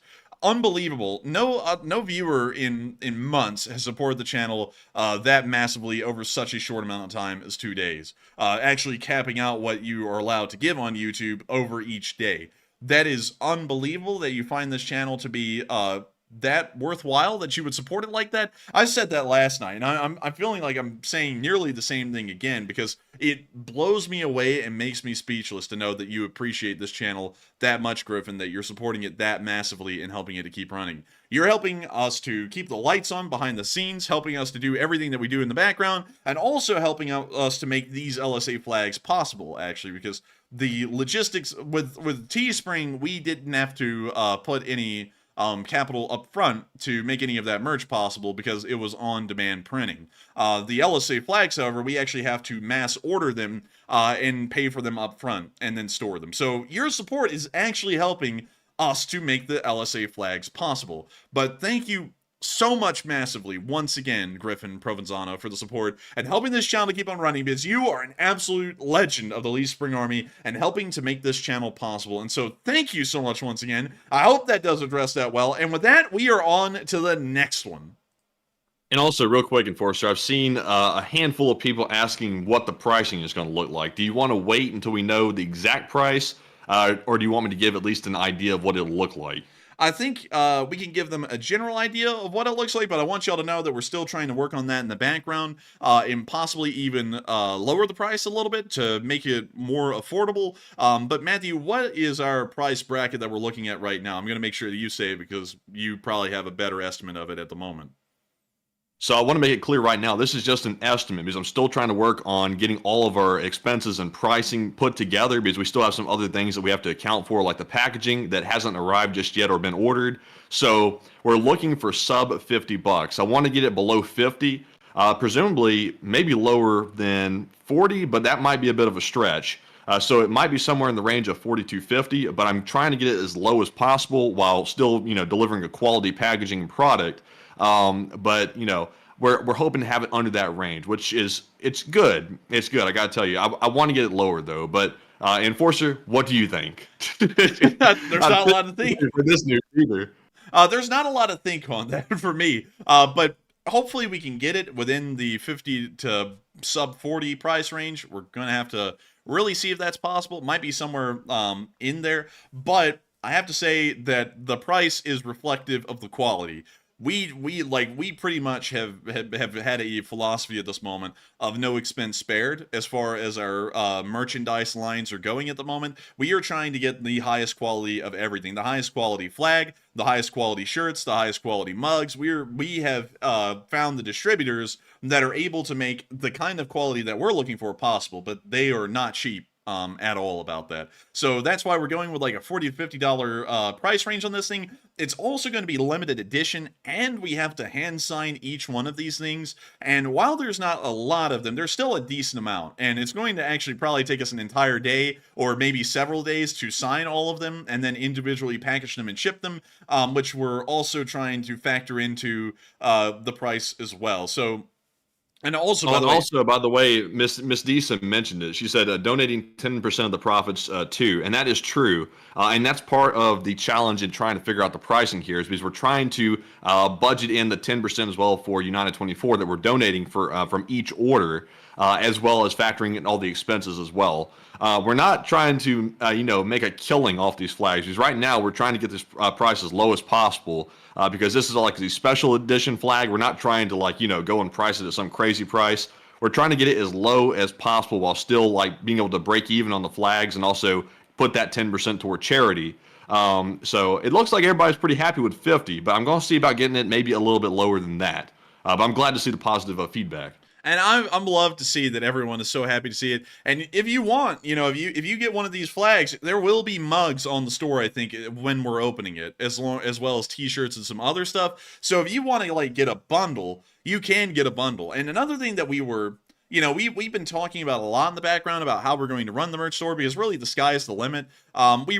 Well, I'm not going to tell you all about the next limited edition merch drops, but I will tell you about some things we were thinking of making permanent store items. We were thinking about possibly making some kind of a deluxe, pretty much supply drop, if you want to call it that, where we put a whole bunch of stuff into one cool package. The price for that would be pretty high though, because we would have to do a lot to make each of those things possible. But that's something that we have talked about in the background, where it'll be a really cool, really high-end pack, really the thing that would kind of be worthwhile on getting a support drop thing from the LSA would be the packaging and the delivery of all of the merch that you would be getting, the shirts, mugs, flags in the future, stuff like that. That would be kind of that deal, but we were thinking about doing that. That's a little difficult though, so we're still trying to figure that out and talk that out. And then there's and also by the way, free shipping in the USA. By the way, we were dead set on doing free shipping. I can't say free shipping to the EU or outside the United States. I'm looking into seeing if we can make that happen, but probably not. We might do maybe a flat rate or something like that for international shipping, but I'll have to also look into it because I haven't done too much looking on that yet. And also got to look into the tax situation as well, shipping outside the United States, because this time we're responsible for it instead of Teespring. So we got to become a bit of a tax expert here to figure it out. Everybody wants their little cut, and by the time everybody takes their cut, that little margin starts getting slimmer and slimmer and slimmer. And then you're like, everybody's taking a cut. Where's our cut? And also another thing that we're wanting to do, and I think we kind of knocked that idea down today, but I'm going to see about bringing it back, even if it means extra work just on my end alone. But we would actually like to number these, because there is going to be a limited number of these flags that are put out in the limited edition run with our signatures on it and everything. And what I'm wanting to do is put in a slip. Now, I cannot promise y'all that this will be possible. I'm just saying that this is an idea, and I'm going to try and fight to make it possible if I can, and put in the time to make it possible. But we were wanting to put in a little slip with each flag that lets y'all know what number it was. This is number 1 out of so many flags in this run. That was something that we want to do, but the problem with that is the amount of time it would take to make that possible. Because there is a good amount. Like when I say a good amount of them, there's not like thousands of them. There's like maybe like sub 500 of them or so, somewhere around there. What for the flag, like total quantity? Yeah, like the flag total quantity. I'm not wanting to give y'all an exact number at the moment because we're still, trying to figure that out too. But there I is think they might pretty quick with our quantity that we have set right now. It might be a pretty fast one. Yeah, it might go pretty fast. We have no idea because we've never done a limited edition drop before. But we're trying to figure out if it's possible for us to actually have a card in each delivery that lets y'all know what number this flag is, like one out of so many flags. That's something that we're trying to figure out at the moment, and trying to see if we can do something like that. Because I think that would be really cool if one of y'all did have a card, like a certificate of authenticity for the flag, and really all it said on the certificate to make them really easy to make and get in with each flag is, this is flag something of such and such of the LSA flag limited edition first drop, something like that. That's what we're kind of thinking about, but still can't give any guarantees on that at the moment. We're going to have to see if that is possible, because we know that we're already putting in some other stuff, and I can't give too much away about it because I wanted it to be a big surprise beyond the flag. Y'all are going to be getting a couple of extra things with the flag, but beyond that, we're going to see if we can make that possible. It's on Patreon, by the way. I made a poster yesterday for one of the first posts in, I think, a month or something. So we're getting some Patreon content again, too. Oh yeah, also, that is where we're putting kind of some of the updates on this stuff, at least at the moment. And let me see if I can go view the page, because I rarely ever view the page. But let me go see here. I am not, let's see. How in the world do I get to our posts? Because oh, here we go. So this right here is the packaging. Hey, look at that, man. Every time I see that, like, it puts a smile on my face to see, like, the packaging like that in person. Like, it's so cool. I got it sitting on my desk over here on the left, so I can just look over there and look at it. But I love it, man. Like, seeing the logo on the tape and everything, that just, like, it warms my heart. It warms our heart greatly. And of course, we have the packaging here. That's what the flag will be in, from the Enforcer merch store. And if you buy anything that we have to pack specifically, like it's a special kind of a deal, we have the special Enforcer tape that we will tape up the boxes with. So it's going to be really cool. We can't wait to do it. Can't wait to make it happen. And I hope we were able to cover that well, because we've actually been talking about this, Matthew, for like 15, actually 20 minutes now. So we have to move on to the next one. But beyond that, thank you so much once again for that massive support, Griffin. Thank you for letting us go 20 minutes into something that we've been working so hard on in the background. And I hope that everyone is excited and can't wait to get themselves an LSA flag. And so with that, we are on to the next one. All right, and our second super chat is going to go to Celix the Fat, who puts in a $50 donation. And thank you very much, Celix the Fat, formerly known as Felix the Cat.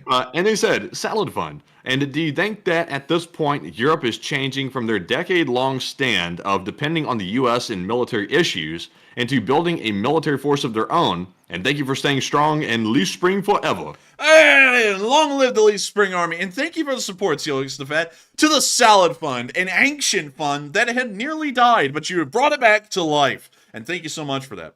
To answer your question, I believe so. I think they are certainly starting to move away from that. That's not to say that Europe was always like that, however, after the end of World War II. Europe was actually on up there in military ability and prowess all the way until the end of the Cold War in 1991. That's when all European countries started to rapidly downsize their militaries and start to move a lot of that budget into other things. Now, that's not a bad thing. Not a bad thing at all, especially in the peacetime that was seen after the fall of the Soviet Union, because up until about 2009, there wasn't really any threat to Europe out there in the world for them to have a military in reality. So they just went and just started to downsize the military and put the money into other things. Pretty good things. I mean, if you ever look at European public transportation, it's not bad at all. It's actually really good. It's quality, it's high end, pretty nice. They got a lot of other stuff out there. It's good stuff. But this is something that I would have to say it's not anything bad that Europe has been counting on American security guarantees for the past, 10, 15 years. But I'm glad that Europe is starting to rearm. I don't think that this is just because Europe is rearming, that this needs to necessarily be a split in between America and Europe as an individual sphere and create two separate spheres. I believe that this should remain a single sphere, but Europe should be stronger militarily, and it looks like they are starting to move back in that direction as they now see that the several decades of peace in Europe isn't going to last forever, and Europe does have to be ready to defend itself and possibly, maybe not rely on America to be there immediately, but America will always be there. We'll always help Europe because Europe and America as a whole are friends until the end. But with that, I hope that does address that well, Celix, and thank you for being an old guard and a channel legend. And thank you so much for the support and asking a really interesting question tonight. And so with that, I hope that does address that well. And with that, we are on to the last question of this segment, and then we're going to be getting back into the Ukraine war news. All right, and the last one of the segment goes to Kako, who puts in a $20 donation. And thank you very much for that support. Hey! And also, I saw Kako taking some heat in the live chat, because I'm not sure if anyone understood their joke, but I did understand what they meant. They said, Enforcer, breaking news, the French have surrendered. Oh! That's it. Oh, no. Oh, but thank you so much for the support, Kako. And I get the joke. Some people may have not gotten the joke, but I respect it. Kako. And I got to thank you for the support and helping the channel keep on running. And I thank you for sharing with us the breaking news. But with that, thank you greatly once again for the support and helping this channel to keep on running. It is folks like you who make it possible. It is folks like you who help our live chat to get heated and keep warm down there during these cold winter months, or more so the spring at this point. But nevertheless, thank you so much once again. And like Maximilian in the live chat said, good googly moogly, that thing is juicy. But still, thank you so much once again. I hope I was able to address that well. And by the way, before we move on, one more thing. We are trying to figure something out at the moment because everybody in the chat was going wild for like 15 minutes while we were talking about the LSA flag. Everyone wants a flag. Like, I'm not kidding. Everyone in the live chat wanted a flag. And there are hundreds of y'all. We were thinking about this a little bit. And Matthew, should I tell them about what we're thinking of in the background? Yes, and I'll preface it with this because I know what you're about to say. The issue of how many flags to get is a very questionable one because we don't want to gyp anyone and make it such a low quantity that the people that wanted one couldn't get it, and we don't want to make it such a high quantity that we get stuck with flags either. We don't want a ton of inventory just sitting around. So Enforcer, there was an idea we had, but we dropped it kind of quickly because, you know, we just said, we'll get a set number and we'll run with it. But there were so many people in the live chat now that want a flag that we do not know if that number we had originally in our heads would even be enough to fulfill 30% of all the people who would want a flag. So what we had as an idea, and if there's a massive support for that in the live chat, we will do this, was for people to pre-order the flags, where y'all could set a pre-order so that way we can get a fairly good number of how many of y'all are pre-ordering a flag, so that way we have a really good idea of how many of y'all actually want a flag. Because we would hate for our number to be so low that a lot of y'all end up not getting a flag and y'all wanted a flag. It might be a limited edition thing and we want them to be rare and special, but at the same time, we don't want there to be such a small number that only a third of y'all actually get a flag and the other 2/3 unfortunately got left out. So if y'all want a pre-order, we will make a pre-order. If y'all don't want a pre-order, then we'll just do the limited number and we'll hopefully have enough for everyone to get one and not have too many people, you know, up creek without a paddle. And it looks like everyone wants a pre-order idea. Like that's easing my mind a lot because I'm really like not sure exactly what quantity to go with, and I think the pre-order was like the only way to really solve that. Also, Matthew, if you want, we could probably terminate this poll quickly and go with pre-order or no pre-order on the flags as a poll idea to actually get a vote that we can go with, because it looks like the live chat's unanimous right now, but sometimes the live chat may be a little bit skewed in one direction or the other, so we might want to actually throw up a vote on that.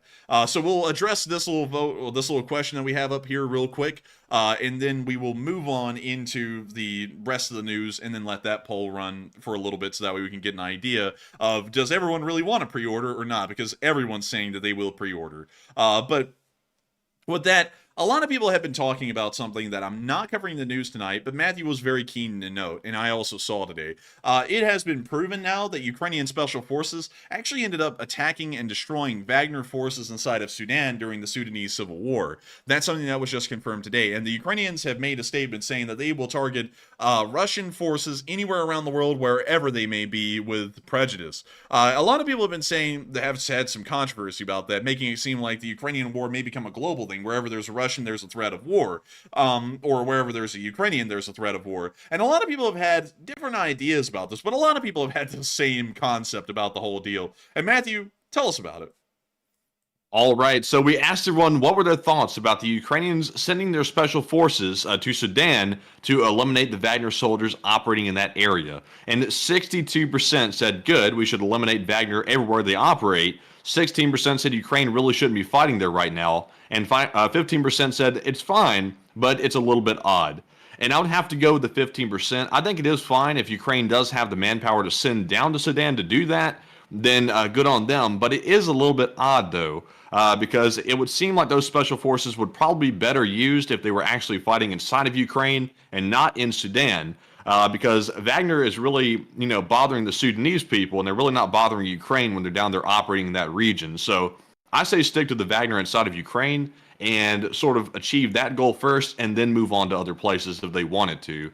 But that's just me. But Enforcer, what say you? I would have to say I think it's good for them to eliminate Wagner everywhere they are. Russia is an enemy after all, and I think that if they ever get an opportunity to strike and destroy Russian forces, even if it's not really necessarily connected to anything going on, say, in Ukraine or the war, I think that is certainly a beneficial thing for Ukraine itself. And I hope I was able to address that well. But without further ado, we got to get out of the 30-minute long question segment that we've had there and get on into the frontline news, because we have a good amount of it to cover and we have a short amount of time to do it. So moving on from that and into our northeastern area, we got to see that a Russian assault was stopped by drones. And Matthew, let us see, do people want that pre-order or do they not? I think they do, but we'll put it up to a vote just to double check and triple check and make sure. But here's the 14th Brigade going on their way, their merry little way, to blow away some Russians.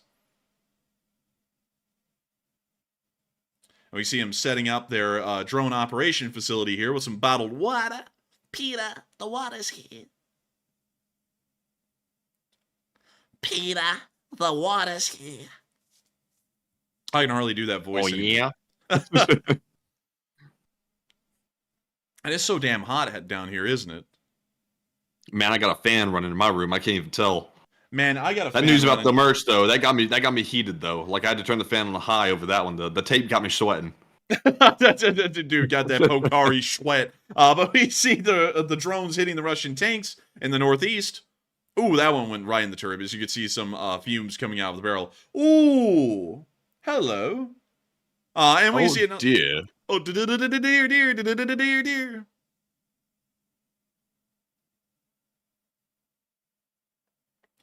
We see the Russians getting hit again and again and again.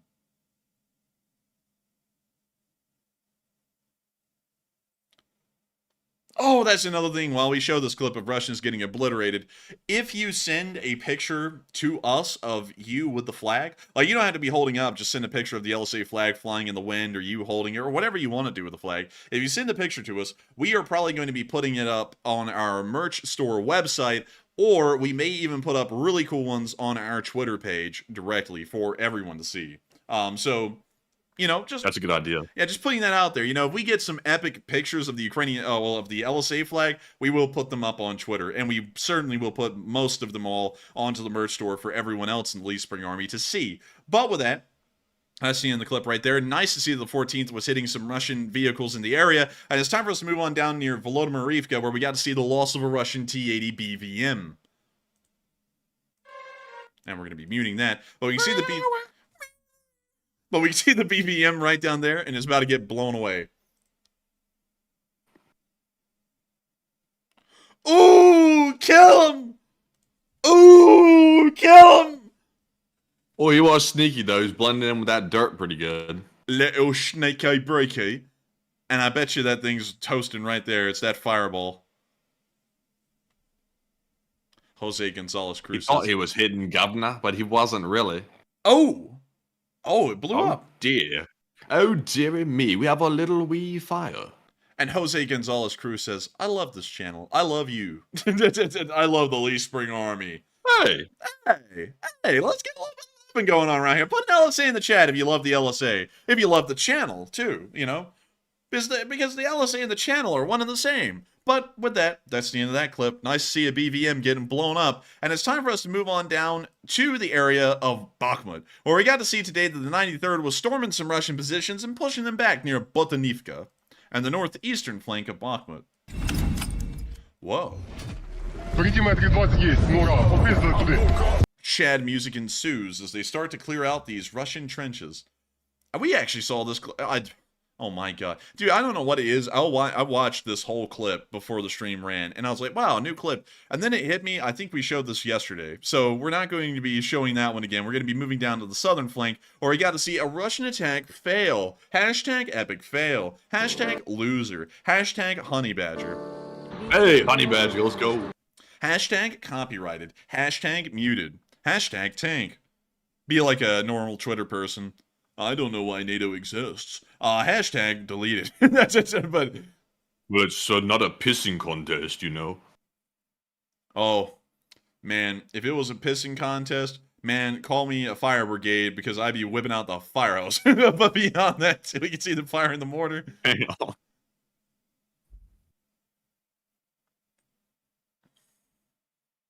And they're just obliterating Russians. Man, they've got the red like overlay for the kill streak and everything. Yeah, dude, they got it all. They got it all. It's quality up here in the Honey Badger unit. But still, a massive shout out to the Ukrainians who stopped that Russian assault on Klishkivka today and were able to make the Russians run home crying like children. Moving on from that and down to the Avdiivka area, the front line has been bristling with life today. But the Russians have not advanced a single inch, and the Ukrainians have been depriving this front line of heavy amounts of life. We got to see this in the Stepove area as the 47th Brigade knocked out a BMP-2. But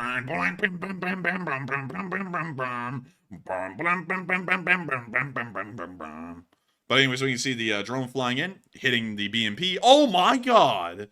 Damn! That's a nuke. Damn, son, where'd you find this? I don't think anyone made it off that BMP. The BMP. But anyways, that's the end of that clip. I might get that horse a dentist, man, because that teeth and that jawline ain't working right. Man, this horse looks like he's about to go, you know why I got these scars? You know, start turning into the Joker with that weird, like, smile thing, like it's a dog. You know, that thing's got that dog. Yeah, horsey, where's your gums, blya? Did you have any gums? But anyways, moving on from that, and a little bit further down, we got to see some more Russian forces getting hit by some drones.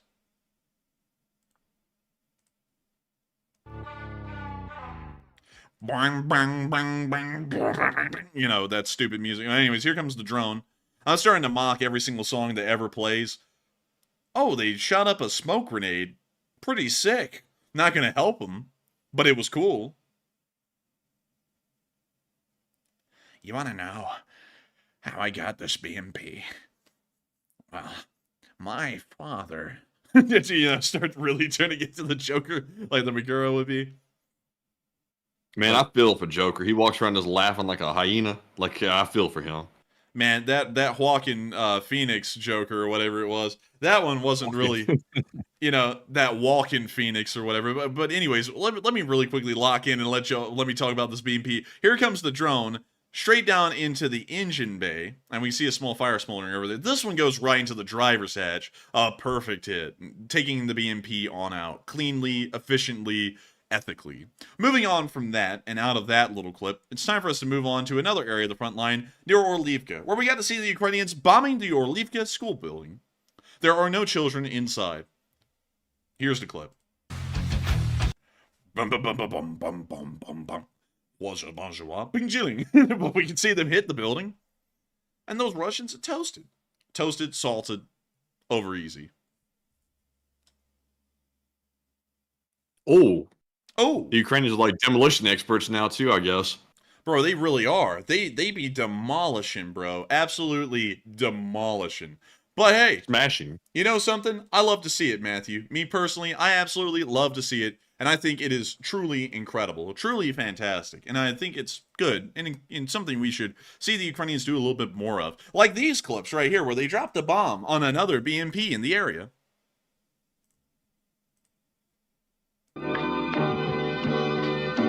I can vibe with that, but we have to mute it, sadly, because it's probably copyrighted. There goes the frag, right into the BMP.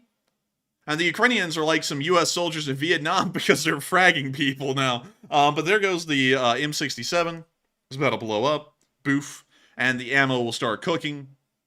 And that's the white smoke you're seeing right there. And a few moments later, it turned into a roaring inferno. It appears to be a slow burn for the ammo, but I'm sure it'll all detonate in a massive fireball here in a second. And it didn't, actually, from what we can tell. Just looks like it just had a nice slow burn. But that's the end of the clip, and of course, huge shout out for Pigeon Forge. Huge shout out to Pigeon Forge. Moving on from that into our next clip, we got to see Let Them Cook. This is the same clip from earlier. I just put it down twice, but I'm going to show it again because it was impressive. Let them cook. Anyone can cook. Any Russian can cook. Dude, that's what Zelensky says. Any Russian can fry. And they fry it with batter. But that's the end of the clip right there. Nice to see them getting another BMP, and it's time for us to move on down towards Tenenke, where we got to see the Russian forces hit by a Stugna. Here's the clip. Boy. Oh! There it goes.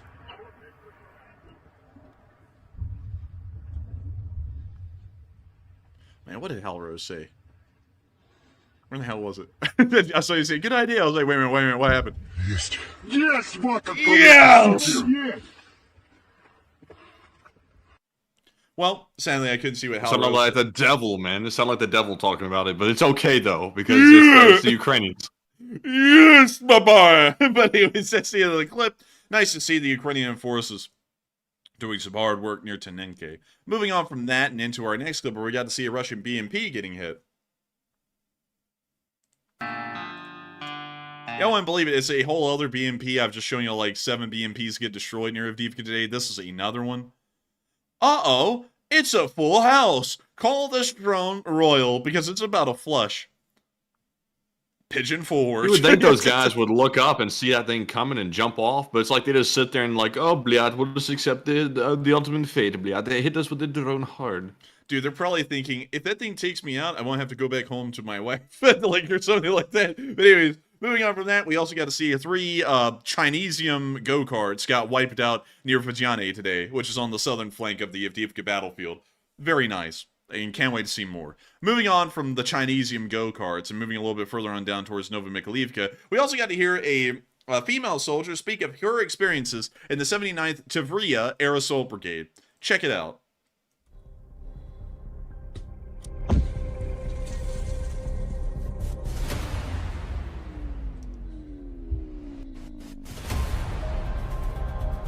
Ціль уражено. Toasty. Був штурм під Мар'янкою. Йшло більше 20 одиниць техніки. І перший танк ми пропустили. За ним йшло БМП з піхотою. Бо нам сказали тільки БМП з піхотою. Перша ракета полетіла з Олесі, і ракета полетіла прямо в БМП. Там було таке дуже гарне фаєр-шоу. Пішли бігом, поміняли ракету. Нас було 2, ми з дідом фух-фух, бистро. І вернулися, обратно зробили пуск. Ціль була також уражена. Хотіла стати військовою шкільних років. З першого дня підписання контракту мене призначили на посаду старший оператор батареї протитанкових ракетних комплексів. Перше моє влучання це був танк, і на той момент просто це заліталося так в бліндаж з ходу, і просто сльози, дуже великий прилив такого адреналіна, очі горять, хочеться ще. І ну просто сльози від радості, тому що от в тебе це вийшло, ти все-таки це змогла, і тобі було не так уж і страшно. Подобається, коли горить вражеский танк, вражеська техніка, воно мені це подобається. коли там ті самі орки, вони метушаться туди-сюди, починають кидати свою техніку і десь бігом по полям, аби тільки їх не зацепило. Щоб ефективно знищувати техніку, протитанкіст має бути холоднокровним, професійним і швидко реагувати на команди вищестоящого начальства. Чому потрібно бути холоднокровним? Тому що якщо противник після вашого першого, скажімо так, пуску виявить вас, то по вам буде летіти абсолютно все. Все, що у них є, все, що до вас достане, а до вас достане все. У мене вже на практиці таке було. Тому із-за цього краще не панікувати, вести себе більш розумно і лишній раз не висовуватися із укриття. По орків я відчуваю ненависть, це просто нелюди.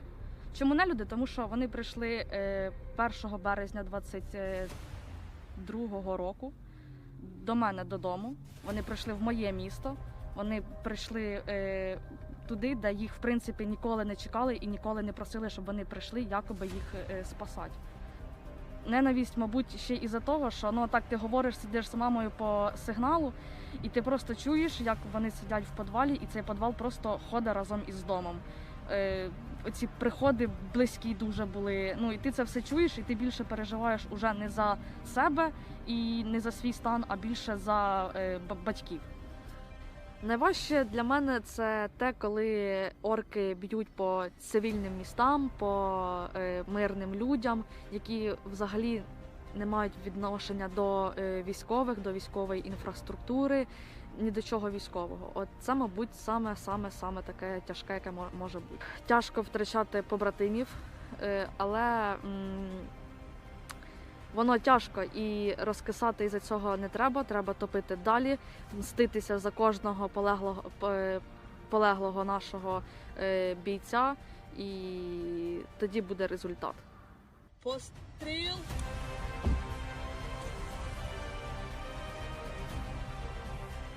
And that's the end of the clip right there from the 79th Air Assault Brigade, but giving us a little bit of an interesting look at one of their female operators in the unit. Very nice to see, and great to know that every citizen of Ukraine is doing their part. Moving on from that and into our next clip, we got to see another Russian BMP get destroyed today. Believe it or not, it was just an endless, unlimited soup and salad BMP day, and this was another one. Here's the clip. Now you hear the epic music start, the kind of music that where they go, progress, solidarity.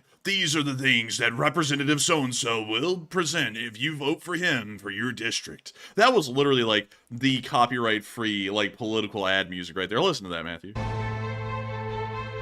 Literally the same. It really is. It really is. Just waiting to hear that little audio tag, like audio jungle or something crazy like that to play in the background. Uh-huh. Or like that, uh-huh. Man. But we can see the BMP get hit. They don't typically put moaning in the background. Aw, man. Aw. Anyways, we can see the BMP continuing to toast.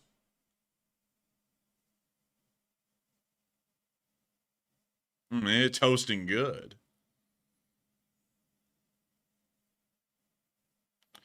Oh, and now it's went from white smoke, showing the ammunition's burning, to black smoke, showing that the vehicle is just burning altogether. Stay wild, Wild Division 82. Stay wild.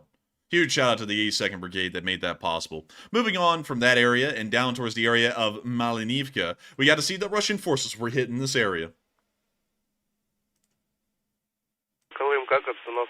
Particularly a jamming station right there. That is an R-330.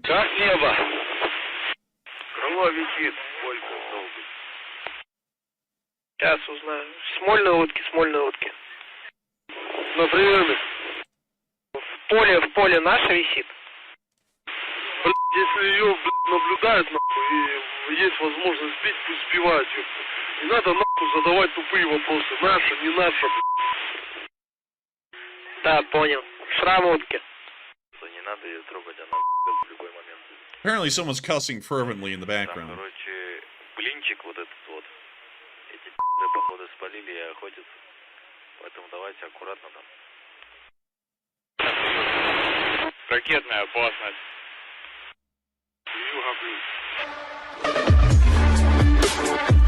Get him! Get him! Both in the beach and in the streets. Get him, baby! There goes the jammer. Oh my god, dude, that blew my I guess ears. it won't be jamming anymore. Dude, that literally blew out my ears, man. Because I was just sitting there chilling, watching the clip, and then it just went bam, and I was like, oh my god. It's like, calm down. But anyways, that's the end of the clip. Nice to see they were able to get that jamming system. Moving on from that, and towards Verbove, we also got to see some Russian soldiers getting hit with cluster bombs. Footage taken by a Russian soldier.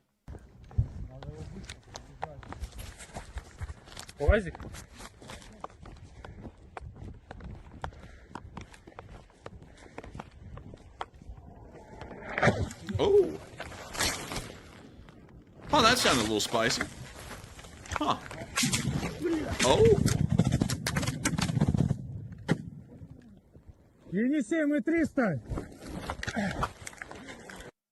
Well, looks like it was a little bit of a cluster.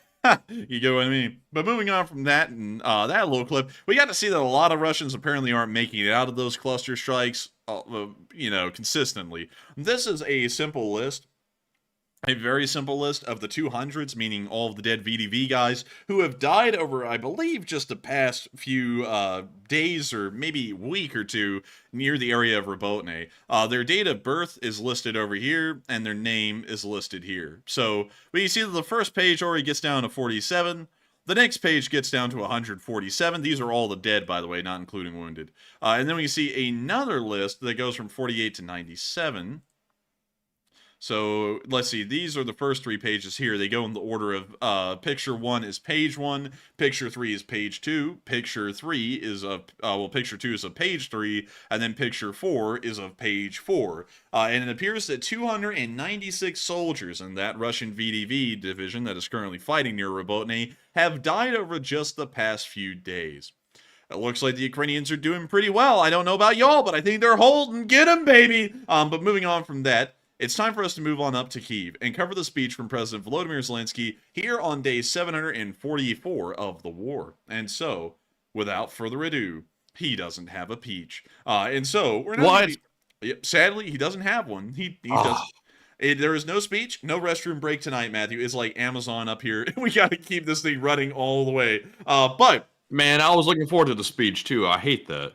Man, I hate it, man. I hate it. But with that, it's time for us to move on into the wonderful times of the evening, where we get to talk to all of y'all about whatever y'all want to talk about. Literally anything. You could bring up anything you want. Food, places, where you live, why you live there, buttered sausage. I'm going to keep bringing that up until Matthew gets driven insane. You can bring up beautiful places, hood reviews, anything you want, literally anything. Nothing is off the table beyond this point on stream. And Matthew, did we ever run that pre-order poll? So we did, and looks like it's almost evenly split. 51% said wait until release, and 48% said they want a pre-order. So it's almost down the middle, so it's pretty close. Almost down the middle, pretty close. We'll have to see. I know that the live chat was all in on pre-orders as an idea. So we're going to have to see what we do with the pre-orders or not. But with that, I hope that does address that well, because that's something that we're going to have to figure out on our end. I know that everyone in the live chat wanted pre-order, but it looks like it was more of an even split once we put it up to a vote. But with that, it is time for us to move on into that next segment. That segment of the stream, Matthew, that we always look forward to. The part that we truly enjoy. With the bottom of our hearts, we just love it. And so, Matthew, what do we got? All right, so moving into our first super chat of the last segment, we have a $20 donation from the Lorelei 18, and thank you very much for your support as well. They said 3 months from the start of the war, a friend of ours opened his home here in the U.S. to 2 Ukrainian women, one from Kyiv and one from Dnipro, and they're still here and doing very well. And huge shout out to those who have done the same. And huge shout out to Lorelei 18. To your neighbor, well, actually your friend, not your neighbor, for doing that. That is absolutely incredible. And I gotta say a huge shout out to everyone who has done the same. I didn't even know that that was possible here in the United States. I know that that was very common in Canada and in a lot of European countries, but I never knew that America actually did anything like that. So huge respect to them, because from what I know, they're probably one of the few. So with that, thank you so much once again. And thank you so much for sharing that with us. That is the kind of compassion that we should be seeing, hopefully, around the world, especially so far in this war. Because hopefully, once this war is over, they'll be able to return to a Ukraine that is better off than it was before the war. And so with that, thank you so much once again to the Lorelei 18 for the support and helping this channel to keep on running. You've been around for a very long time. I remember your name way back in the day. And I gotta thank you so much once again for enjoying this channel and helping it to keep on running. And so with that, thank you so much once again, and we are on to the next one. And our next one goes to a longtime channel legend who makes a return tonight. It's Zyper Sniper 1, who puts in a $20 donation. And welcome back, Zyper Sniper. It's good to see you once again. I think it's been almost about a month or so since the last time we've seen you, but it's good that you're back. He says, coffee fund for you both, and keep up the great work, and keep up the amazing news. And thank you very much, Mr. Zyper Sniper. And thank you so much, Mr. Zyper Sniper, for being a legend. A legend, I tell ya, a legend. No kidding, no lie, a real legend of the channel. An old god through and through. As old as BC Skyman himself, which is usually who I consider to be one of the most regular old gods here. And I gotta say, that is incredible to know that you're here with us tonight. Thank you so much. It's been a while since we've seen you. I hope you've been doing well in the meantime. Things are only getting better and better. And on top of that, thank you so much for supporting the coffee fund and helping this channel to keep on running. You're helping us to be able to drink that nice, warm cup of coffee. Actually, for me, it's freezing cold. But that nice cup of coffee that makes it possible for me to be absolutely tweaking on the stream every night and running this thing like clockwork. If it wasn't for folks like you, man, we just absolutely on that grind, baby, on that grind. We're busy. But nevertheless, thank you so much for that. And also, by the way, Zyper Sniper, I thank you for being one of those old guards that have stuck with us through thick and thin. You've always been here in the background. I know you have. You've been watching our streams on replays and things like that. But what's incredible is that you've been here for so long that you were here during the golden age of the Lee Spring Army, and you're here when the golden age returned. It's crazy to think about that, because many of y'all will know, and it's actually something that Matthew and me take as a massive point of pride these days, because a lot of people out there were banking that this channel would die, based off of all of the kind of things that they said, pure lies, but they still said a lot of things, and it did end up hurting this channel. And that was way back in October, I believe October 4th of last year, pretty much, and back then, we thought that this channel would probably never resurge and become the channel that it was. A channel where everyone enjoyed our news. Well, actually, everyone was still enjoying our news coverage, but we still had taken a little bit of a hit, and people had ended up leaving because of what other people had said. That is blatantly untrue, but that's beyond the point. The damage was done. And it's amazing to think, Zyper Sniper, that you were here in those original few days before the schism even, the first schism even happened. You were here during the second schism. You were here during the golden age of the channel back in the fall of 2023. And you're here back again for the rebirth of the channel here this year. It is incredible to know that you've been here with us this entire time. I got to thank you so much greatly for appreciating this channel and enjoying it, because the phrase "the Lee Spring Army will never die," just like you said in the live chat right there, Zyper Sniper, will remain true forever until the end. The channel is now up to an unbelievable 165,418 subscribers. We are halfway to 166,000 subscribers at this point, and we never thought that we would pass 160,000 subscribers again. We thought that those days were far long behind us, and yet they aren't. They now the days of being below 160,000 subscribers are far behind us, and we're continuing to grow each and every day, faster, greater, grander, and better than ever before, and doing nothing but incredible things to further Ukraine, to further the Western world, and not only that, to further this community and the beliefs that we hold dear. And so with that, thank you so much once again, Zyper Sniper, and thank you so much for enjoying the amazing news, and thank you for enjoying this incredible channel and the amazing adventure and story that we've all been able to be a part of together. And so thank you once again, and we are on to the next one. And our next one is going to go to Celix the Fat, who puts in their second super chat of the night. A very generous €50 donation, and thank you very much. They said the golden age never stopped, and it will never end. And Celix, I think you're right.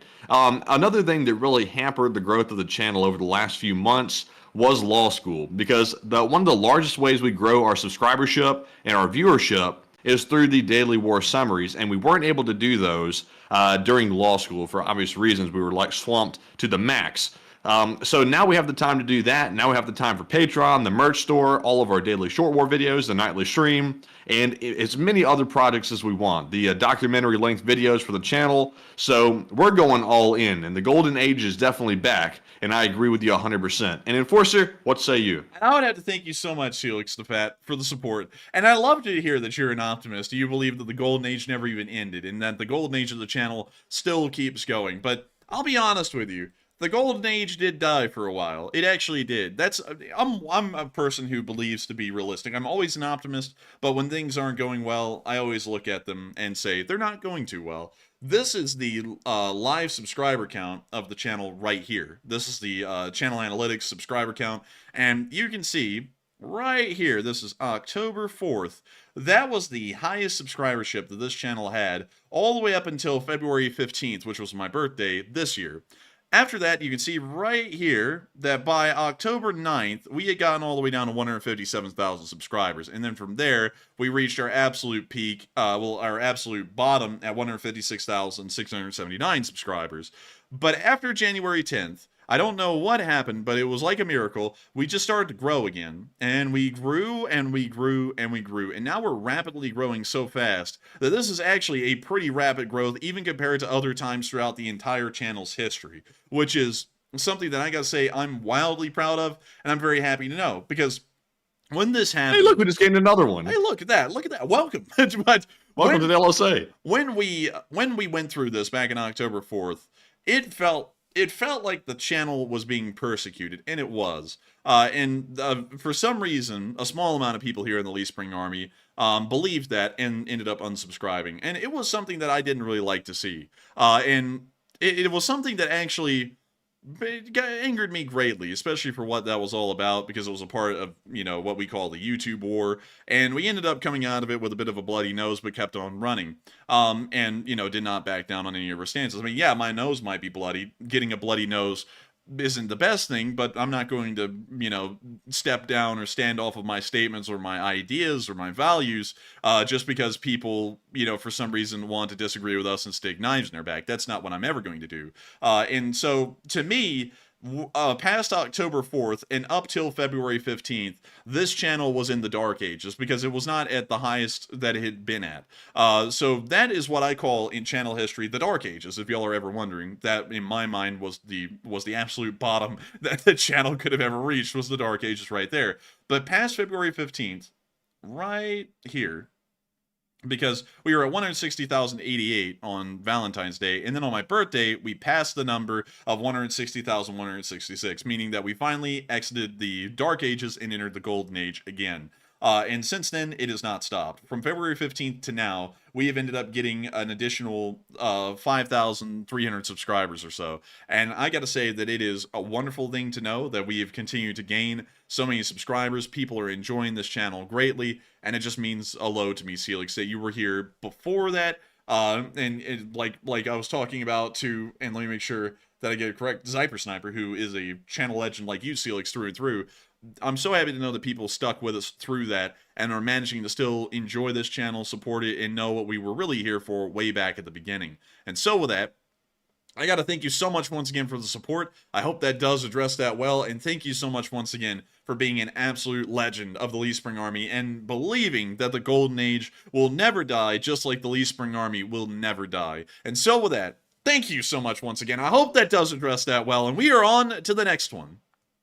And up next, we have a super chat from another channel legend, Duncan VR. He posted a very generous $22 donation, and he, of course, has those famous animal noises. So, here goes the serious voice for that.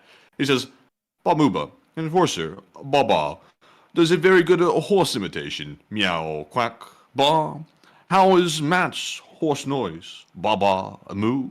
Marmot has his trail around Kermit's neck. Kermit saying, arr, ba woof, band animal sounds, moo quack, ba ba quack. And that's the end, folks. That's all. Why are you like watering up, man? You're like, that was it.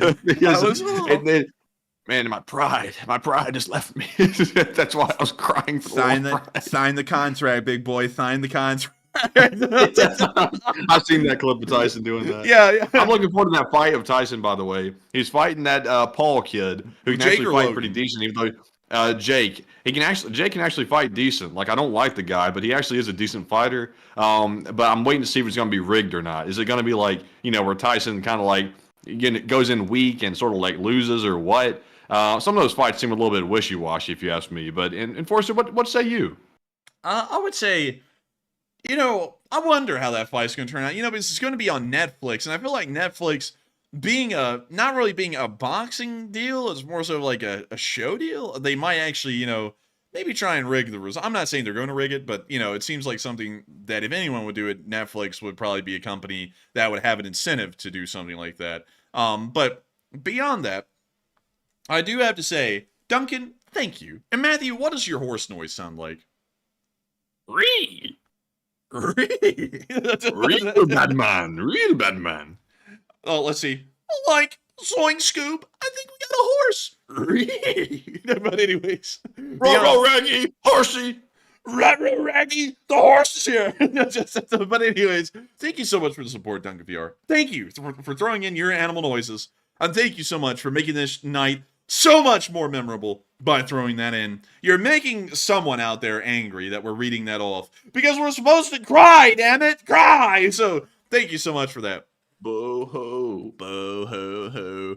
Aw, man. But still, thank you so much for that once again. I hope that does address that well. And with that, we're on to the next one.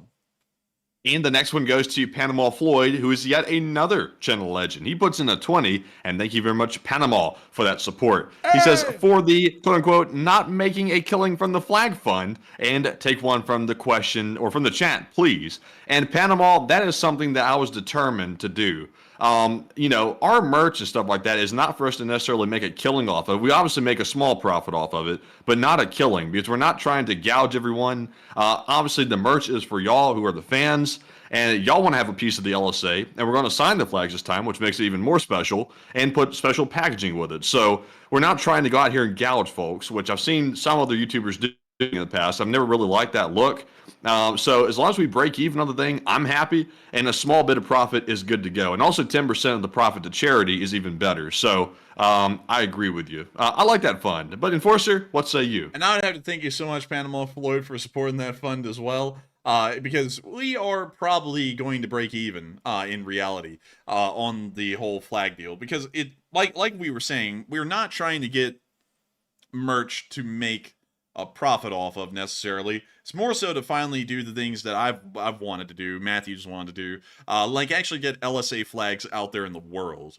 Because I've always wanted a flag for the Lee Spring Army. We finally got a design that is beautiful looking, that I think you just literally cannot beat. And I want people to actually have that flag. I want to see that flag flying out there. I want to be able to drive somewhere in America and see that flag up on a flagpole somewhere, just out of random. And I'll know that that person is an LSA member. Hell, you know something, Matthew? If I actually ever see that flag flying anywhere in America, I'm going to pull over and go into the building or knock on the door of the house that is flying that flag and say hello, because we will know that they are a member of the LSA. That would be really cool. That would actually be really neat to do. Do that, man. Going to stop by and give them a t-shirt or something, because we're going to have those too.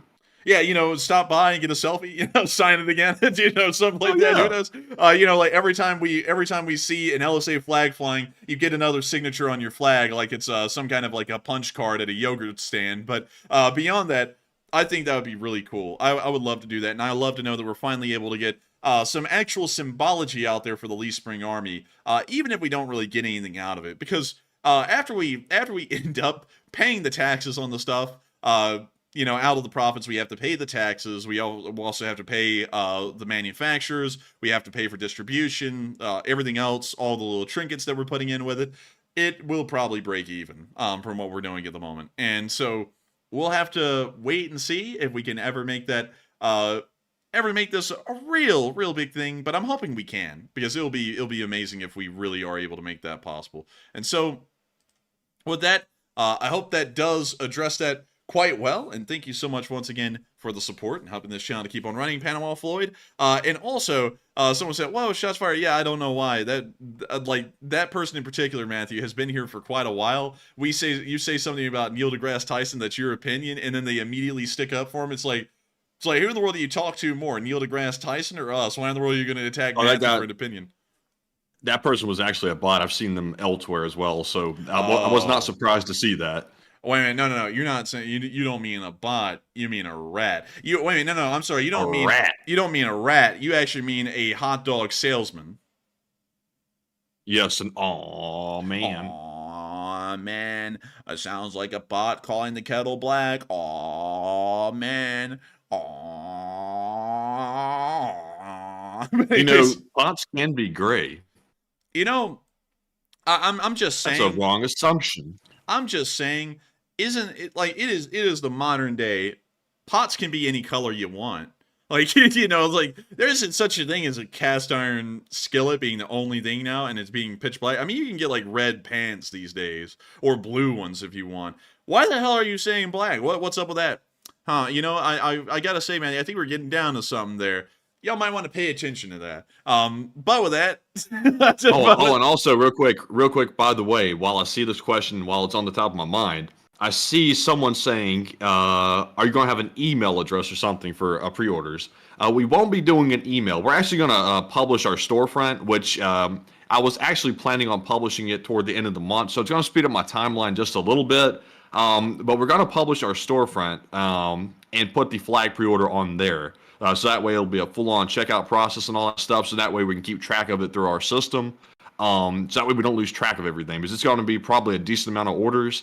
And that'll give us some data to place our actual flag order as well, which will solve the inventory problem. But that's the way we're planning on doing it thus far, if that's good with the Enforcer. Yeah, I think that might be pretty good. Yeah, I think that'd be all right. You like that idea, do you? I like that idea. Yeah. I was sitting there listening to it, and then you just threw it straight at me. I was like, oh, that sounds like a deer in the headlight. But still, with that, I hope that does address that quite well indeed. And I thank you so much once again for bringing that up, and I thank you once again for the support. I thank you greatly. And with that, we are on to the next one.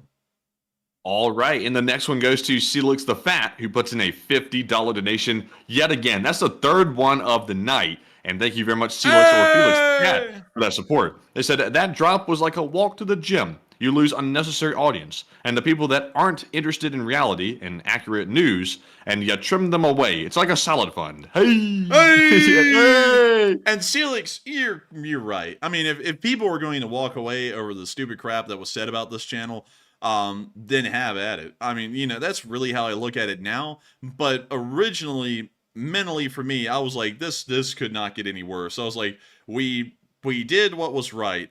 We defended ourselves, and a whole bunch of people who had no idea about the situation came in and blasted us for what we did. And, you know, to this day, I'm still pretty aggravated about that. I'm not going to lie. And, you know, I don't know.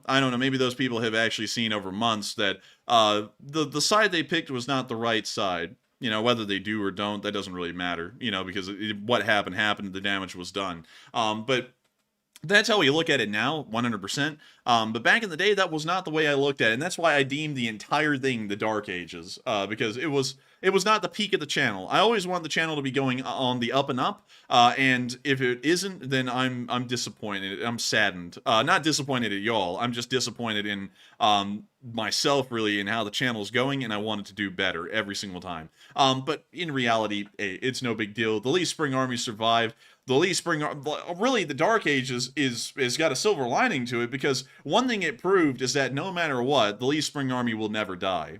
It really did. That was the moment that phrase wasn't just a saying anymore. It was actually true. The Lee Spring Army didn't die. The Lee Spring Army survived through the entirety of the Dark Ages and is now resurged into a renaissance again today. And so will that. Thank you so much once again for the support. I hope that does address that well. And it is like a salad fund, Celix, and thank you for the salad fund. I really do need to start getting into some soups and salads at Olive Garden. Maybe unlimited soup and salad? Maybe. But still, thank you so much once again. I hope that does address that quite well. And with that, we are on to the next one, which I can't believe, Matthew, it is another channel legend. It is, but real quick, I saw Carrie Ann Corzo asking in a live chat, what day is LSA Day, and can you tell us, Enforcer? Let's see here. LSA Day is, I think, the 27th or the 28th day after the beginning of the war. So I'm going to have to go through and I'm going to have to go look at the exact date again. I just keep on saying LSA Day because it's near late March. But honestly, we may actually make LSA Day a little bit different than the founding of the LSA. We may actually make, well, we may do it this way. We may have LSA Day, and then we may have Flag Day, which will be the unveiling of the merch store, if both of them are too far apart from each other. But LSA Day is sometime in late March, but I'm going to have to go back and find the exact date. I know that we have an absolute channel legend here, Miss Disa, who will probably be able to find me that date pretty easily because, well, actually, Matthew, no. You know where to go, Matthew. Go quickly because I can't show it on screen, but go pull up the Discord that you know I'm talking about, because remember I showed you that they had a little history section in there. Go through and find the day number for the founding of the LSA, because they have it, and then we can do the math on stream and figure out what day that actually is. Let's see here. So what day are we looking for again? Say it one more time. We are looking for the day that the LSA came into existence. Let's see. It was day 29 the LSA formed. Day 29. So the beginning of the war was on the 24th of February here in our time zone. Well, actually, it was the 23rd of February here in our time zone. So, and how many days was that again? 28?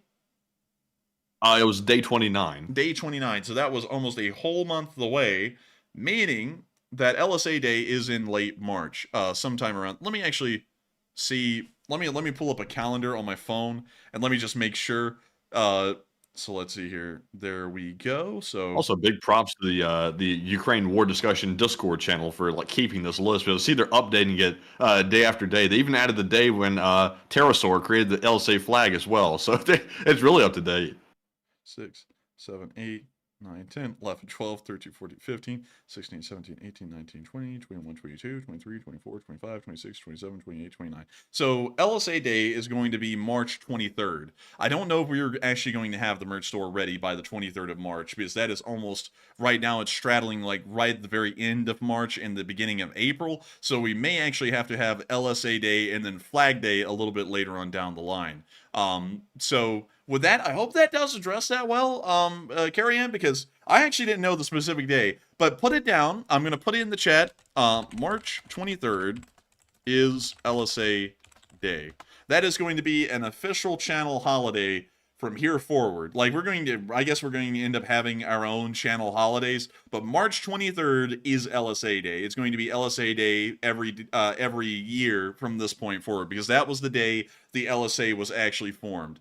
So with that, I hope that answered your question well, Carrie Ann. And also, thank you, Carrie Ann and Nick Still Thinking, for both being here tonight. I notice y'all, every time y'all are here during the 10-minute countdown, I thank y'all for being here tonight, too. And with that, we are on to the next one.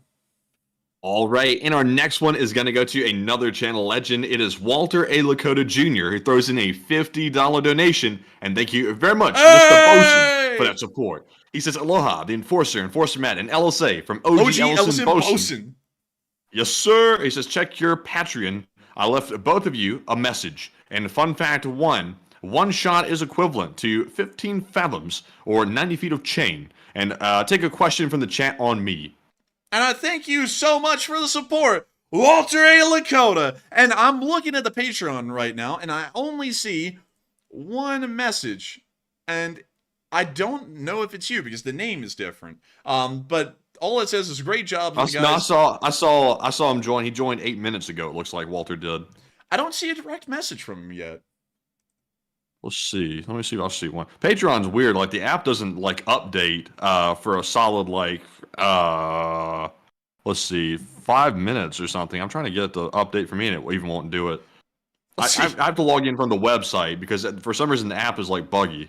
So let's see here. I'm trying to wiggle around and figure out how this works. It's because I'm seeing in the notifications, it says Walter A. Lakota and 11 others joined 18 minutes ago, and then 14 minutes ago it says Walter A. Lakota canceled their membership.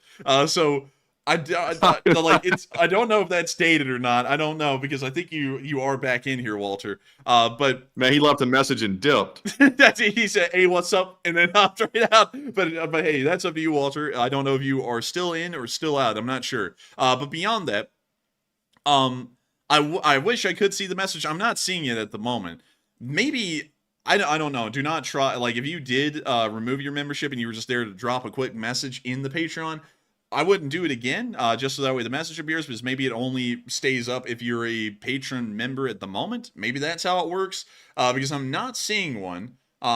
But still, thank you so much to the patron who just joined, who said, "Great job, guys. I'm on board, LSA." I'm going to write LSA and just send that, because this is in the middle of the stream. But still, thank you so much for being on board and joining the Patreon. But still, thank you so much for the support, Walter A. Lakota. And let's see, in one shot is equivalent to 15 fathoms or 90 feet of chain.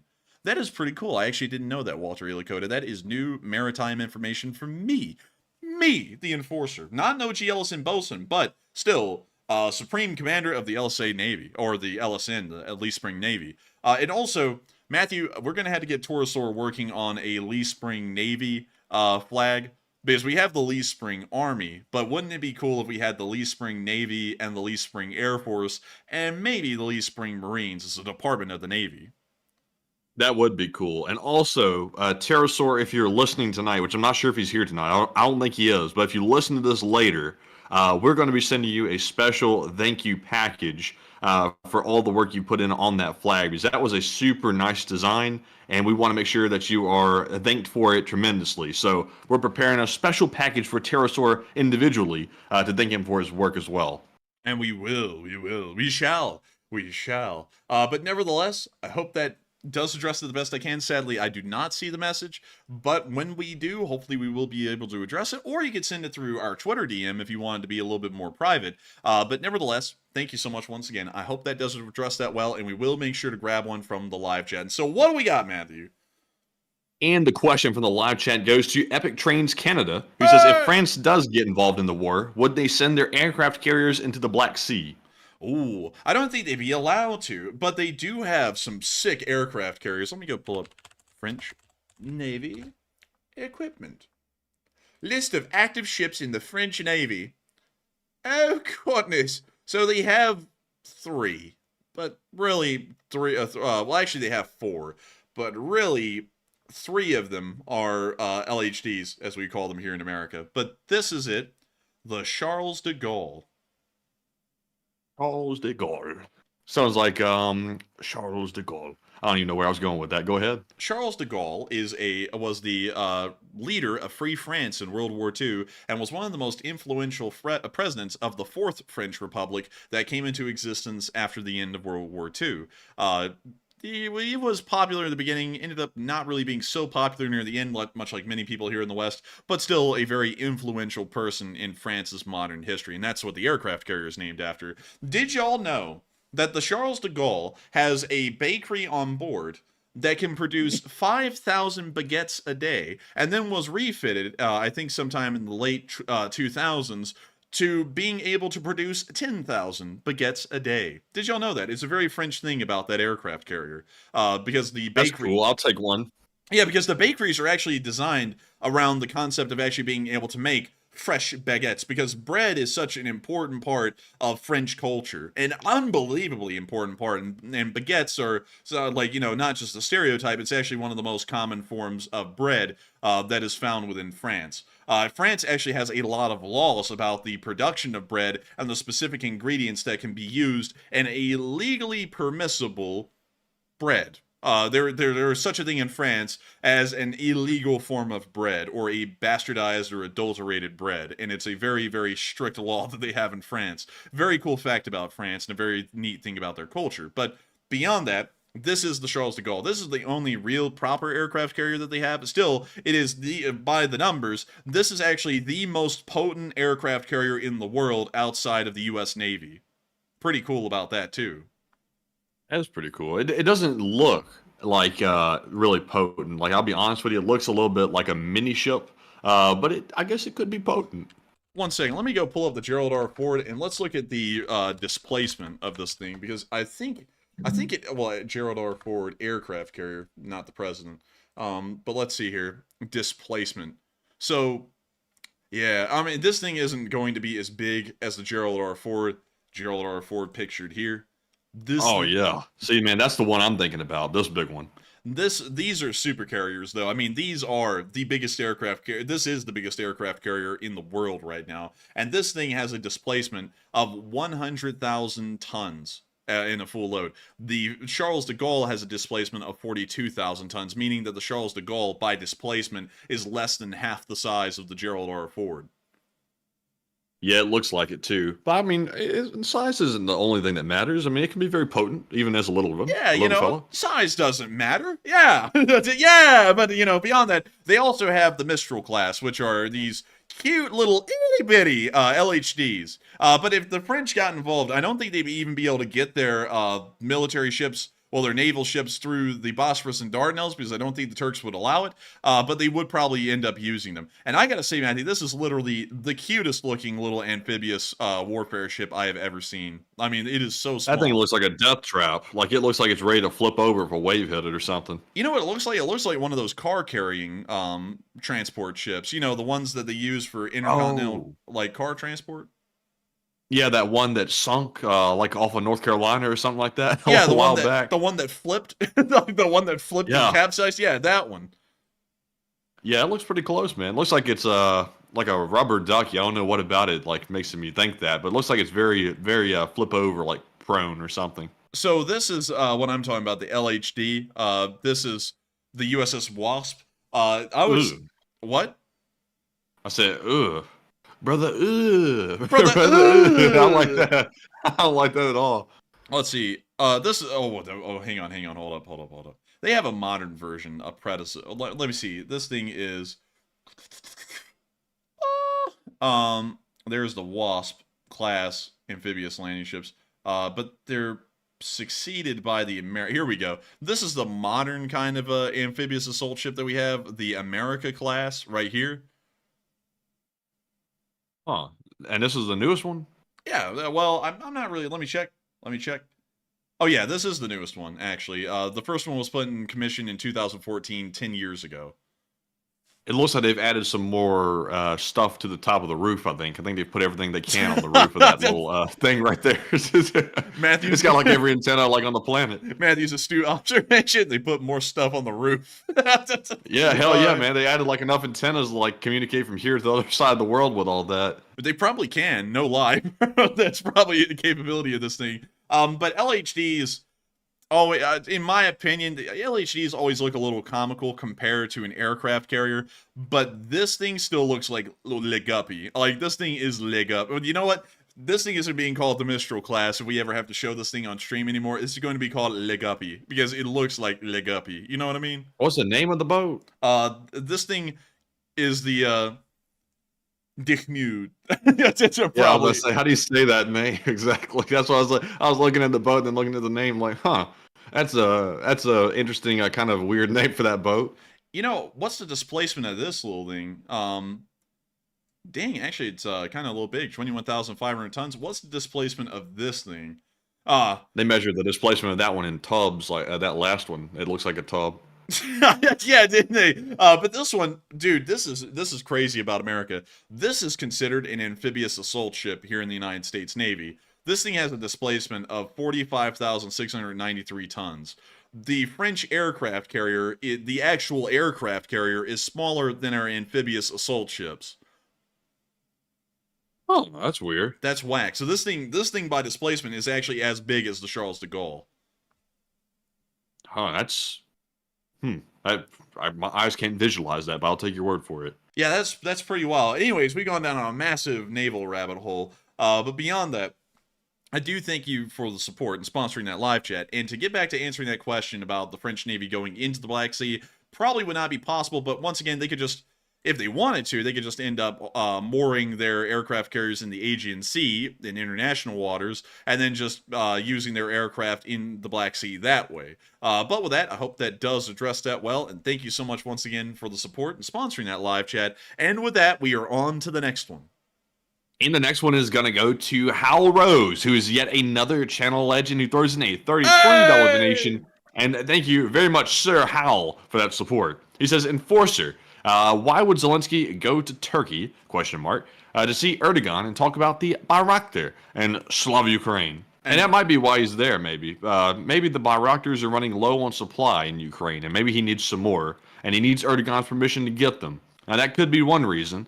To be honest with you, I'm kind of shocked to see Zelensky even meeting with Erdogan at this point, with the things that have been said. But sometimes you can't be too choosy when you need things, especially to fight a war, and your survival depends on it.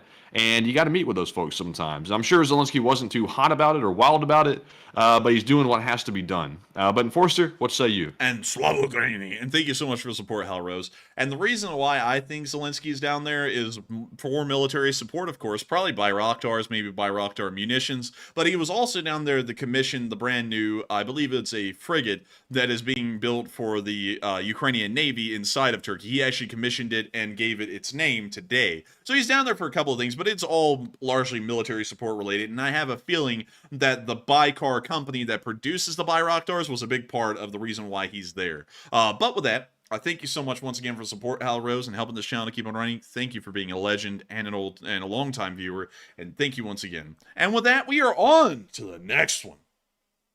And the next one goes to BC Skyman, who throws in a $22 donation, and he throws in the Shiba Inu wearing some Emperor gear or get up, and they're waving a flag.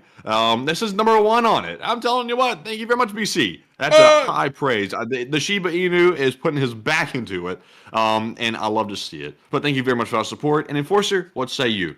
And I'd have to say, thank you, BC Skyman, for being a legend. There are very many legends in the Lee Spring Army, but none of them are as common or as incredible as you, BC Skyman. You have been here forever. And I gotta thank you once again for the incredible support and helping this channel to keep on running and putting in that Shiba Inu. Once again, reminding us all that the Lee Spring Army and the Enforcer channel stands tall above the rest of the Ukraine war community, remaining non-political and supportive of the cause. And thank you once again for the support, BC Skyman. I hope that does address that quite well. And with that, we are on to the next one.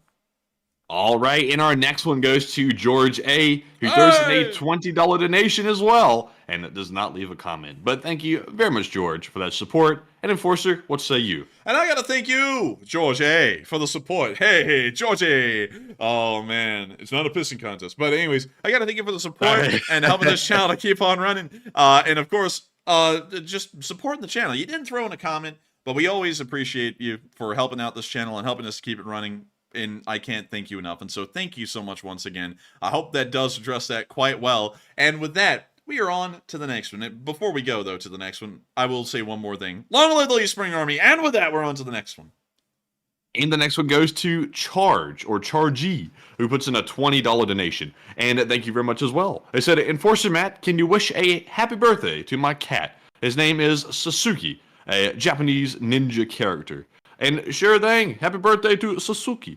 And he is a Japanese fella. But thank you very much for that support. And Enforcer, what say you? And I gotta thank you for the support as well. And happy birthday to Sasuke, a little precious cat, hopefully 1 year older and still fresh and spry like it was 2 years younger. Of course, I thank you so much once again for the support. I thank you for being here with us tonight on your cat's birthday. You gotta celebrate the birthdays of your animals, your pets. We celebrate the birthday of our corgis. We give them extra treats on their birthdays. We absolutely love those little babies. And little Misa Wawerg, he was a little sick tonight. We ended up feeding him noodles, and he didn't like them, so he started throwing up, and we were like, oh no. But still, thank you so much once again for the support and helping this channel to keep on running. I hope you've been having a great day today. I hope your cat's been having a great day today. And I thank you once again for helping this channel to keep on running. And with that, we are on to the next one. And up next, we have a $10 super chat from AMX10 Speedy Bang Bang, who says, we can't let Russia build enough forces on Transnistria, otherwise Russia will attack Odessa from Transnistria. You know, that's actually something, AMX10 Speedy Bang Bang. That's actually something I didn't consider, is that the Russians might not attack Moldova. They might just try and run towards Odessa. So that is something that you got a good point there. And it's good to know that the French are here to help, because if they try something like that right now, the French are saying that they're going in immediately in an armed intervention. And so with that, thank you so much once again for the support, AMX10 Speedy Bang Bang, and sharing with us a very interesting idea that makes the idea of French intervention a lot more likely than I was saying at the beginning part of the stream. And so with that, thank you so much once again. I hope that does address that well. And with that, we are on to the next one. And the next one goes to Andy L, who puts in a 10 and says, would the French Foreign Legion go in too? Yes, the French Foreign Legion would go in. For a large part, the French Foreign Legion is just another part of the French army. Let me go see if I can pull up the French army structure and find the French army, well, the French Foreign Legion inside of the army. Let me go through with a fine comb here. And let's see here. Those are some artillery units, mountain infantry, Jaegers, normal rifles, Marines. The Marines are incorporated in the 1st Division. I have to keep that in mind going forward. Let's see here. Where the hell is the Foreign Legion? Hang on. Maybe it's this one. The 3rd Division. We're looking around. These are tank units. And, let's see here. The Foreign Legion. Maybe it's out here. It's out here way over here. In this corner in the, let's see here. Let me look. One second, y'all. I'm actually trying to read through the whole French army structure to see if I can find the Foreign Legion. Could I interest you in a croissant? Wait, hang on. I found it. Yeah, I found it. Okay, so here we go. Let's see it. So I got this thing zoomed in heavily, but I found where it is.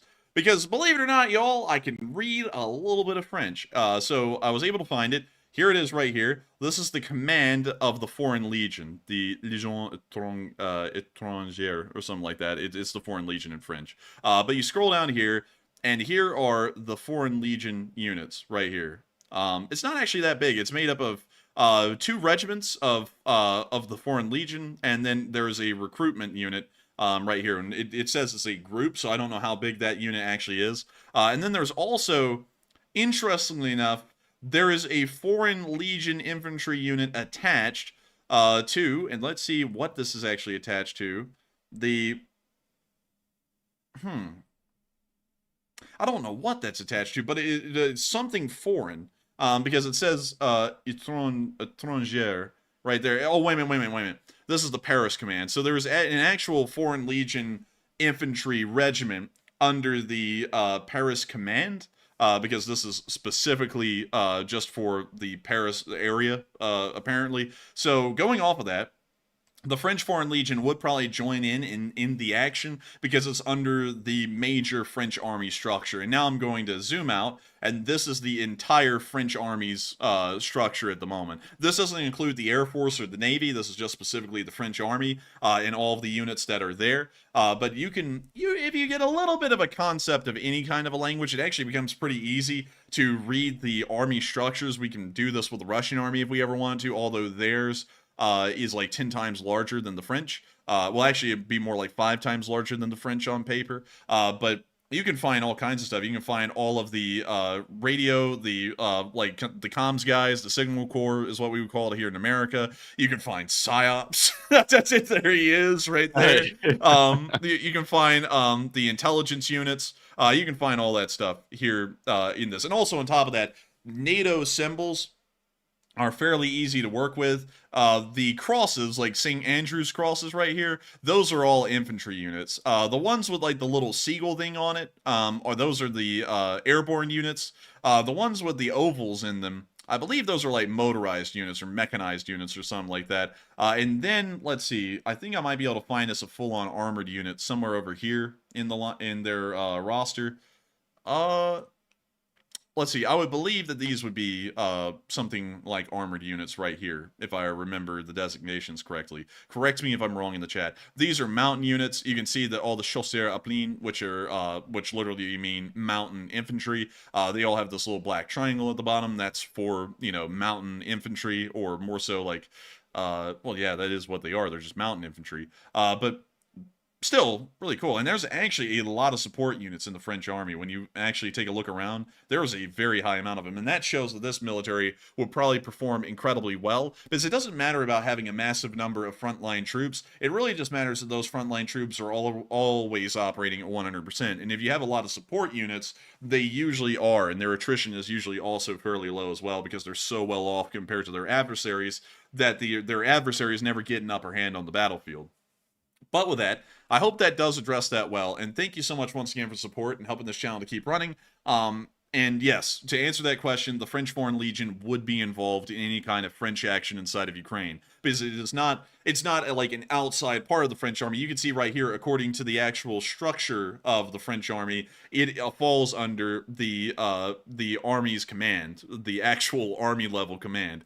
So with that, I hope that does address that quite well, and thank you so much once again for the support and helping this channel to keep on running. And with that, we are on to the next one. And the next one goes to Hamtaro319, who puts in a $20 donation, and thank you very much for that support as well, good sir. He puts in some German. I'm going to try to butcher it. He says, Geschleibe, mir Leichmann, der Deutschen, Volts, which roughly translates to, if I have it correct in my head, great news from German volts. I'm not sure what the German volts is, but I believe that is just translated to volts, I think. Let me double check with Google Translate. Let's see. Yep, great news from the German volts. So, hey, good news. What does that mean, though, Enforcer? Do you know? Geschnickt Leichmann in die Deutschen Volk. Let's be on that. I ain't mean that. Nah, man, you know what I mean? But beyond that, I gotta say, thank you so much for the support, Hamtaro. Thank you for helping this channel to keep it running. I gotta hear that there hopefully will be great news from the German people about the Taurus missiles. But at the moment, sadly, it's just not there yet. But we will be waiting with bated breath and crossed fingers. And so with that, thank you so much once again. I hope that does address that quite well. And with that, we are on to the next one. All right, and the next one. And also, people are saying Volks equals folk equal people. Volts equals Schultz. I think we're in a... Did you say what? Matthew, Geschlickt Leichmann in the Deutschen Volk. It's literally... Wait, he actually tried to say exactly what, like my butchered fake German is saying. Like, that's actually a very close imitation of that. Because it goes, Geschlickt Leichmann in the Deutschen Volk, you know, and that's almost the same thing right there, just in actual German. So you're actually saying something when you do that? Apparently I am. So just to let y'all know this, until right now, I actually did not know that I was saying anything close to German words. I was saying gibberish because the only thing that I was working with, because back in the day when the whole Schultz joke was coming around, I was like, what sounds kind of German? Geschlickt Leichmann. And I came up with that. And that was all I had, and that was literally just, it was nonsense for me. It wasn't even a real word. And then later on, I had a Geschlickt Leichmann in den Deutschen Volk, which means something like the German people, you know, because that's something that, you know, so-and-so said quite commonly. So that part was actual, like, German, Deutschen Volk.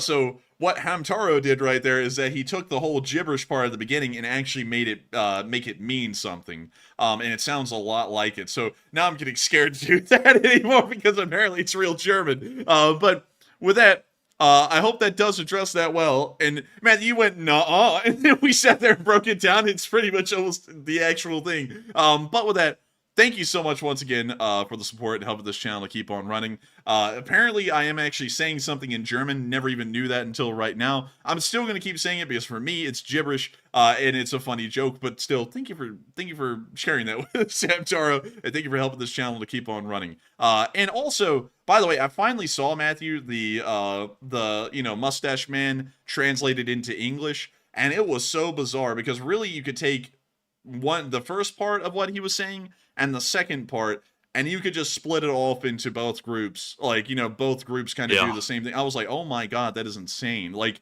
really it's not one group, it's both groups in modern America use things that sound almost identical to Hitler's actual rhetoric when it's translated into English in the exact way he says it and everything. I was like, that is insane. Like, the first part, like, they're coming after me, they're trying to get me, and I was like, wow, that sounds like a certain thing. And then that's why you gotta go vote. And I was like, wait a minute, that sounds like another group. I was like, what the hell? I was like, this is crazy. But anyways, I think people might study him. Like, even though that was the most evil character in history, like, I think some political people study his rise to power and they try to replicate it on some level, but obviously without the sick, like, evil part out of the picture. But well, you know, they try to replicate it. Well, interestingly enough, in one of my history classes about modern history, they actually just said, you know, like, while Hitler was an evil person, he was one of the best orators in modern history. You know, and I was like, now seeing the similarities to what he was saying back then and what a lot of people are saying now, to try and get people to vote for them. It's like, apparently he must have been onto something, because it's almost identical to, Oh no, what's... man. No, I'm not saying like that. Dude, you took that the wrong way. But I don't want anybody to have a misunderstanding or nothing. Like, Hitler was an evil person, like, all the way around. Like, there may have been some things that he used to get to power that were, I guess, strategic, but that dude was, like, straight up evil. Well, he was straight up evil, but apparently a lot of his rhetoric tactics are used by American politicians today, on every single side. So that's very interesting. But with that, I hope that does address that quite well, at least from a historical aspect, because hearing him in English was very freaky. It kind of scared me about the modern political world in every angle, to say the least. But with that, I hope that does address that well. Thank you so much once again. And with that, we are on to the next one.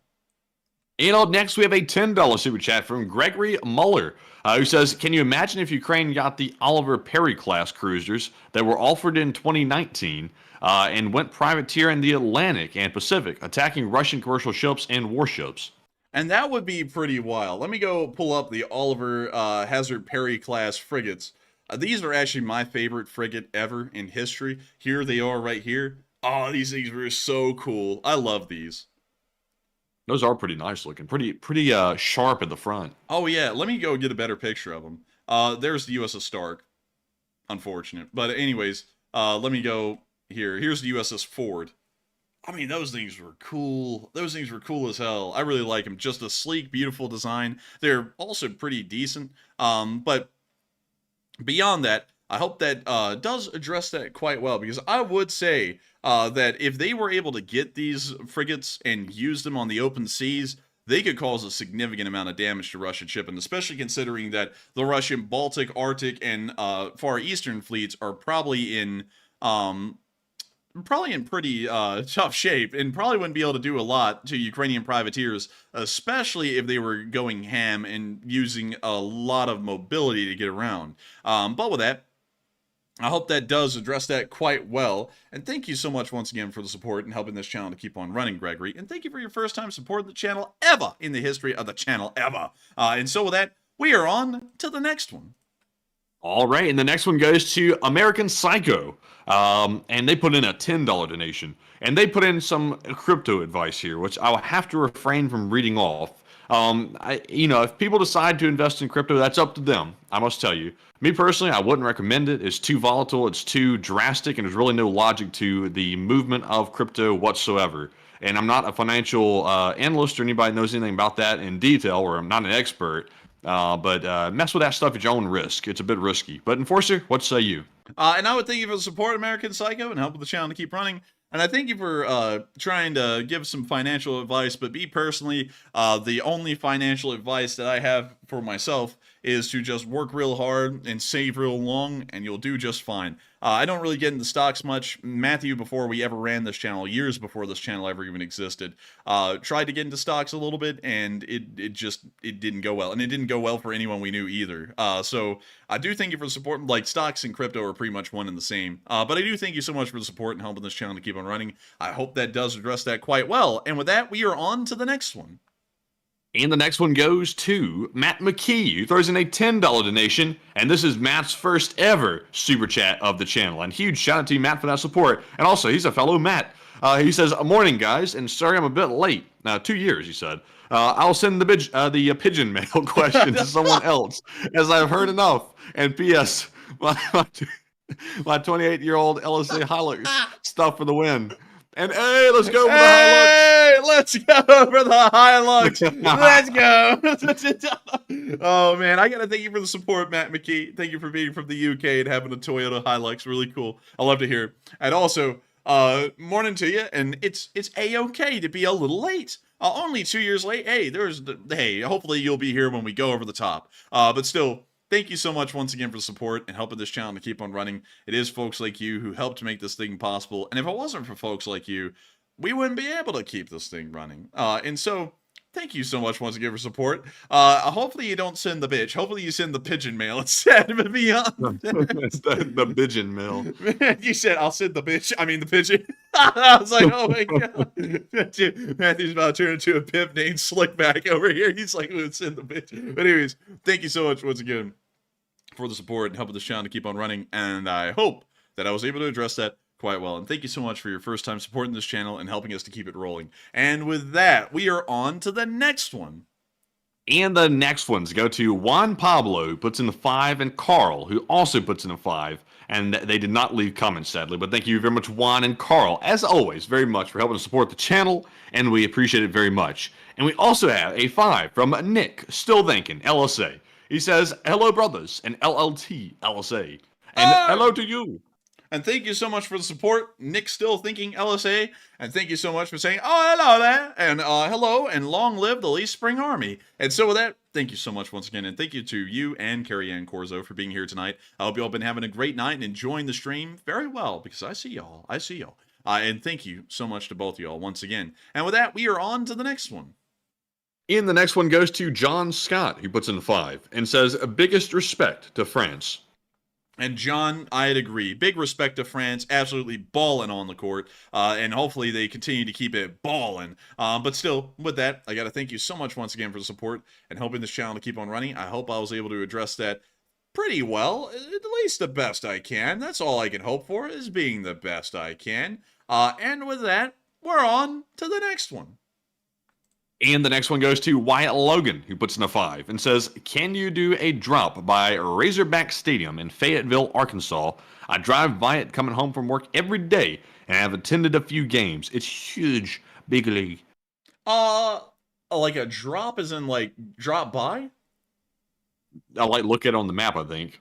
Oh, I was like, oh, that's like, let's see. Fayetteville Stadium. Fayetteville Stadium. And we ought to be able to find it right here. Alright, wait a minute, did we find it? Is this, that is not, Arkansas. So Fayetteville Stadium in, wait, Razorback Stadium, I read it wrong, Razorback Stadium. Man, we gon', oh, did we find it? Is that it? Is this it? This is in, that is in Arkansas, and this is in Texarkana, but this is not Fayetteville. This is the hardest stadium to find. Let's see. Razorback Stadium. Why are you sure it's called the Razorback Stadium? Because I don't see one in Arkansas. I see one in Texarkana. Let's see. Let's see, that's Arkansas, but not Fayetteville. Let's type in Fayetteville, Arkansas. And this is on the very opposite end of Arkansas. So let's go in here. Well, let's see if we can find the stadium. Here's the Bud Walton Arena and the John McDonnell Field. Maybe this is it. Maybe? Possibly? I think this might be it. Because this is Fayetteville, Arkansas. But maybe there's Harmon Field. What about this field? The Baum Walker Stadium. And let's see, any other stadiums or fields in this city?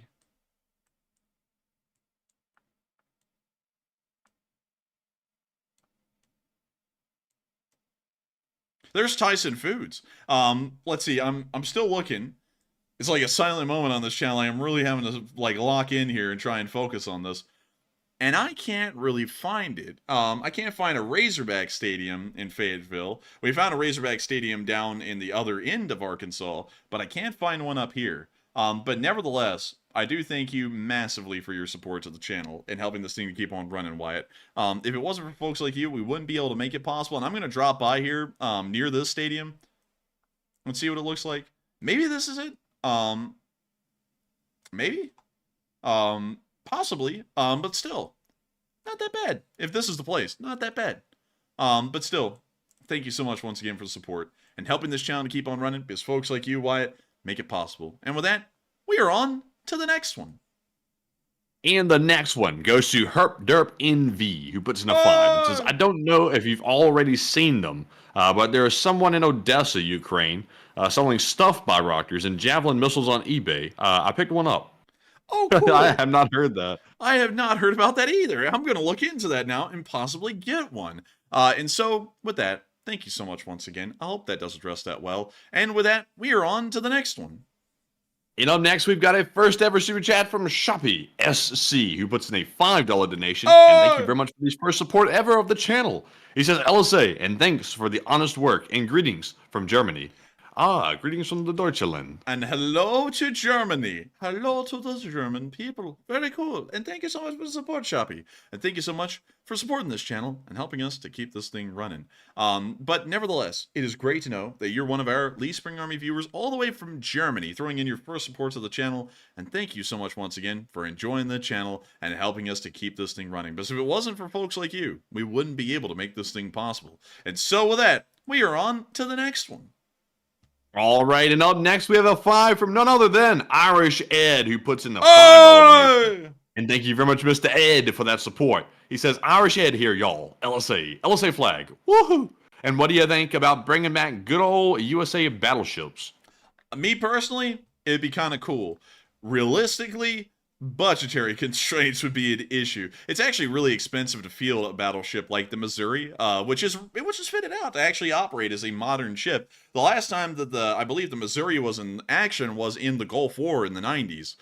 So it is usable. I mean, these things aren't out of the question to use, but at the same time, they are a little dated. It's pretty expensive to maintain them. So I would say, probably not, realistically. I think it'd be cool, though, as a morale thing to actually still have a fully operational and sailing battleship, just to keep up the morale of the Navy and the armed forces, and also the public, because a lot of people look at these ships with a great deal of pride, and they have a good point in doing so. These were the peak of American battleship design before the era of the battleship ended.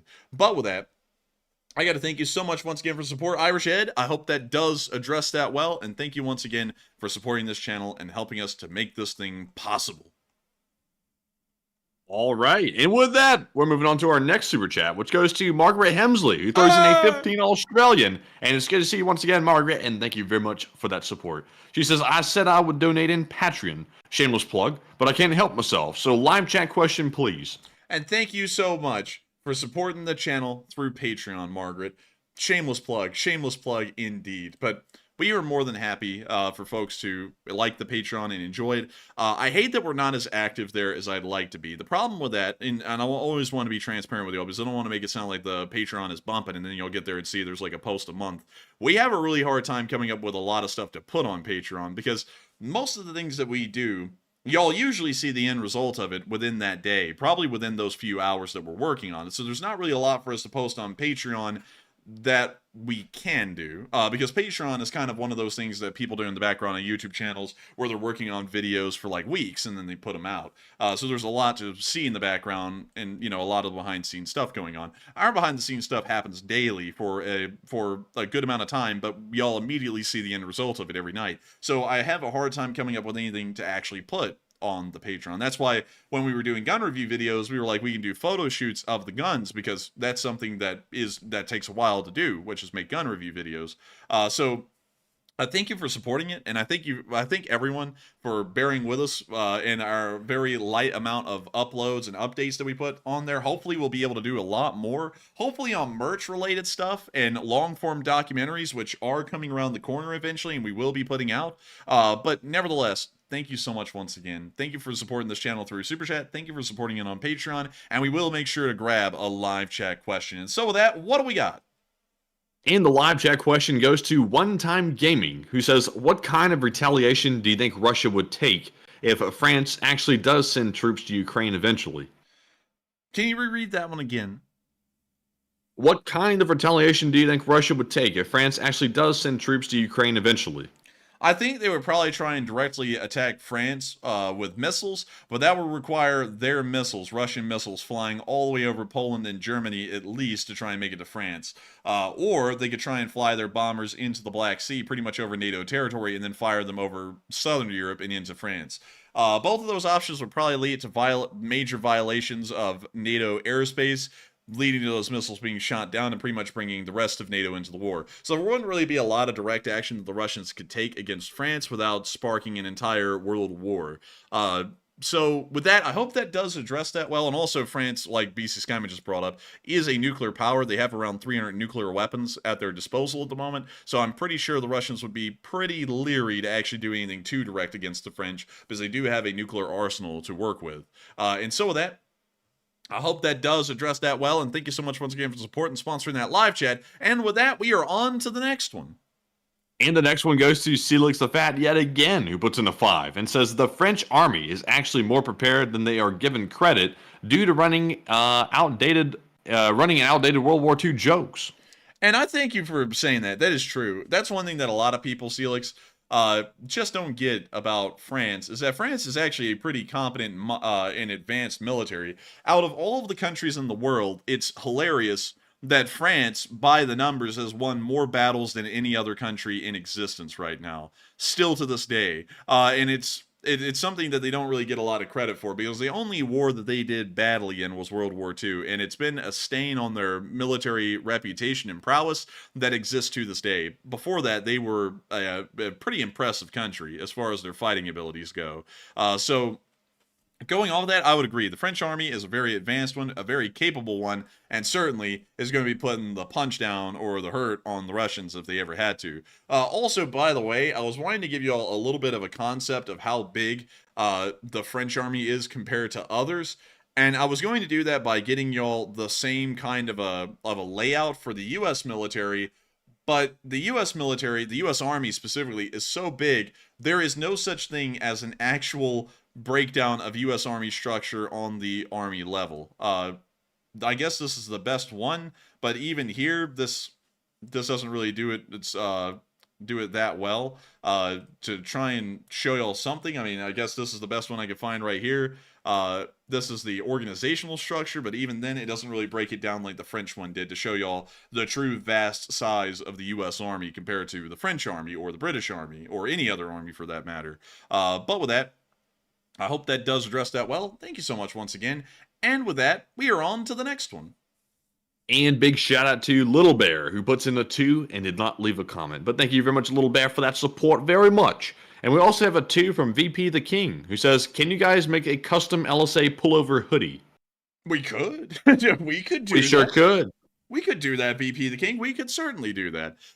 So with that, thank you for the support. I hope that does address that well. And we are on to the next one. And the next one is going to be actually moving into our live chat questions. We have the Morse code decoders of the stream tonight. We have Cliff Simonson, Mark Hodges, Earl Bernew, Paul Schultz, Kevin J., Rumpelstiltskin, and David Millsaps. They said this evening's Morse code message says, France is continuing to prove to be one of Ukraine's greatest allies, and long live the LSA. And that's the sound of money. And y'all hit it dead on the nail. Y'all hit the jackpot. That was the Morse code message of the night. And France do be pulling up, and they do be bulling. And so with that, I hope that does address that well. Thank you all once again for getting that Morse code message correct on the 744th day of the war. And with that, we're moving on into our live chat segment. We are all right. All right. Oh, yeah, we are going to be making it a little bit short tonight because we are starting to run a little bit overtime. And you know, that's hopefully if I don't get steamrolled. But with that, we are on to the first one. Man, you took like a 3-second lag right there. You said, "Oh," then you went quiet. I think that might have been the microphone because I was still rolling. But anyways, with that, we're on to the first one. So the first one goes to Carl Richford, who says, "Are the Ukrainians going to spend $6 million on turning roads into runways for the F-16?" I haven't heard about that, but it's not out of the question, and it's a pretty economical thing for them to do, and also make sure that the F-16s aren't in a singular airfield that can be attacked and end up leading to the F-16s being destroyed easily. And so with that, I hope that does address that well, and we are on to the next one. The next one goes to O-Tubes, who says, if France does go in, will they need conscription? I don't know. We would really have to see. That's something that you can't really predict, because if France goes to war, who's to say that the French public is not massively behind that and they end up starting to enlist at such a high rate they don't have to conduct a draft or any kind of conscription. Or who's to say that the war ends up not going that well for France, and then they have to start conducting conscription? It really begins on how it really depends on how the beginning of the war goes, and also the support of the French public behind the war initially, that would lead to them conscripting or not, at least in the short term. I feel like in the long term, they probably would end up conscripting if they started to get into the long, dragged-out war that Ukraine is. They probably would, regardless, but at least in the short term, it would depend on those two factors. And so with that, I hope that does address that well, and we are on to the next one. And our next one goes to Don C., who says, why doesn't Germany sell them to France and let France send them to Ukraine? And he's talking about the Taurus missiles. The reason why they're probably not doing that is because it's still a German weapon, and the blame for that weapon's usage would still come back to Germany. It's kind of like how, back in the day, when the U.S. wasn't wanting to send the HIMARS, a lot of people were like, well, other countries have the HIMARS, let them send them to Ukraine. Those countries, while they had them and could easily send them, they still weren't allowed to, because the United States knew that those are American weapon systems that have been sold to foreign countries, and if they're used wrongly, the blame still comes back to them. There's a lot of diplomacy that actually goes into how a nation's weapons are used, and really, no matter who gives the weapons to Ukraine, it's still, all of the blame of how those weapons are used are still going to go back to their country of origin, which for the Taurus missile is Germany. So while that would be a good idea on paper, the diplomatic red tape pretty much that exists around it would make it pretty difficult to pull off. And so with that, we are on to the next one. And the next question goes to Burke, who says, could France take back the Russian-occupied territories in Ukraine if it wanted to? Probably so. I would have a feeling they'd actually do fairly well, because if most of the French army, say 120,000 of them, ended up going into Ukraine, that would probably be a tipping scale, especially for the Ukrainians, and they would be able to push the Russians back wherever the French focused on the line. The Russians don't have the abilities or the expertise that the French do. The French are a proper modernized NATO military, and they probably would fare incredibly well against the Russians. And so with that, I hope that does address that well, and we are on to the third to last question of the night. And this one is going to go to Happy Dragon, who says, any news on the A-15s, and how much of a difference would that make? On the F-15s? He said A-15s. A-15s. I don't think I've heard of an A-15. Let's see here. There's a phone called the A-15. And there is a F-15 Eagle, and then there's an A-15 glider, but I don't know of an A-15. And so, unfortunately, I'm going to have to declare ignorance on that at the moment. But with that, we are on to the next one. All right, and it looks like we have 3 left in the spreadsheet, and this one goes to Shalmenzer, or Shalmenzer, I think. They said, can Russia withstand the escalating tap dance on their infrastructure, and Germany losing its manufacturing hastened the end of World War II? I would say they probably will not be able to handle the damage being caused to infrastructure inside of Russia for much longer on a war level. On a civilian level, they'll probably be able to handle it, although it will cause hardship. On a military level, this is going to be wrecking them, because most of what Ukraine is attacking is heavy industry, which is usually related to the production of war materials. And so going off of that, they probably will not be able to survive this long. Maybe, certainly will not be able to survive this rate of attacks for the next 2 years. At least in my opinion. And also, Matthew, what was the second part of that question beyond the whole tap dance on Russian infrastructure? Let's see. They said Germany losing its manufacturing hastened the end of World War II. Yes, Germany losing its manufacturing really hastened the end of World War II rapidly. The German logistical system and everything ended up just falling apart, because a lot of people give the Germans way too much credit in World War II for being way too good, and they were actually very bad. Beyond the drug-fueled frenzy that began in 1939-1940, once Pervitin was not a standard issue thing, and Germany did not have the element of surprise going for it, they ended up faring poorly in every single military engagement they were ever involved in, where they didn't have the element of surprise in their favor. So going off of that, That's one thing that I have to say. First off, the Germans didn't do well on. Second off, a lot of people also act like Hitler was an amazing strategist. He was terrible. He was awful on every level. Like, for example, the creation of super tanks or even heavy tanks like the Tiger 1, the King Tiger, or the attempt at creating the Mouse was a complete waste of time. The massive field guns like the Dora were a complete waste of time and military resources.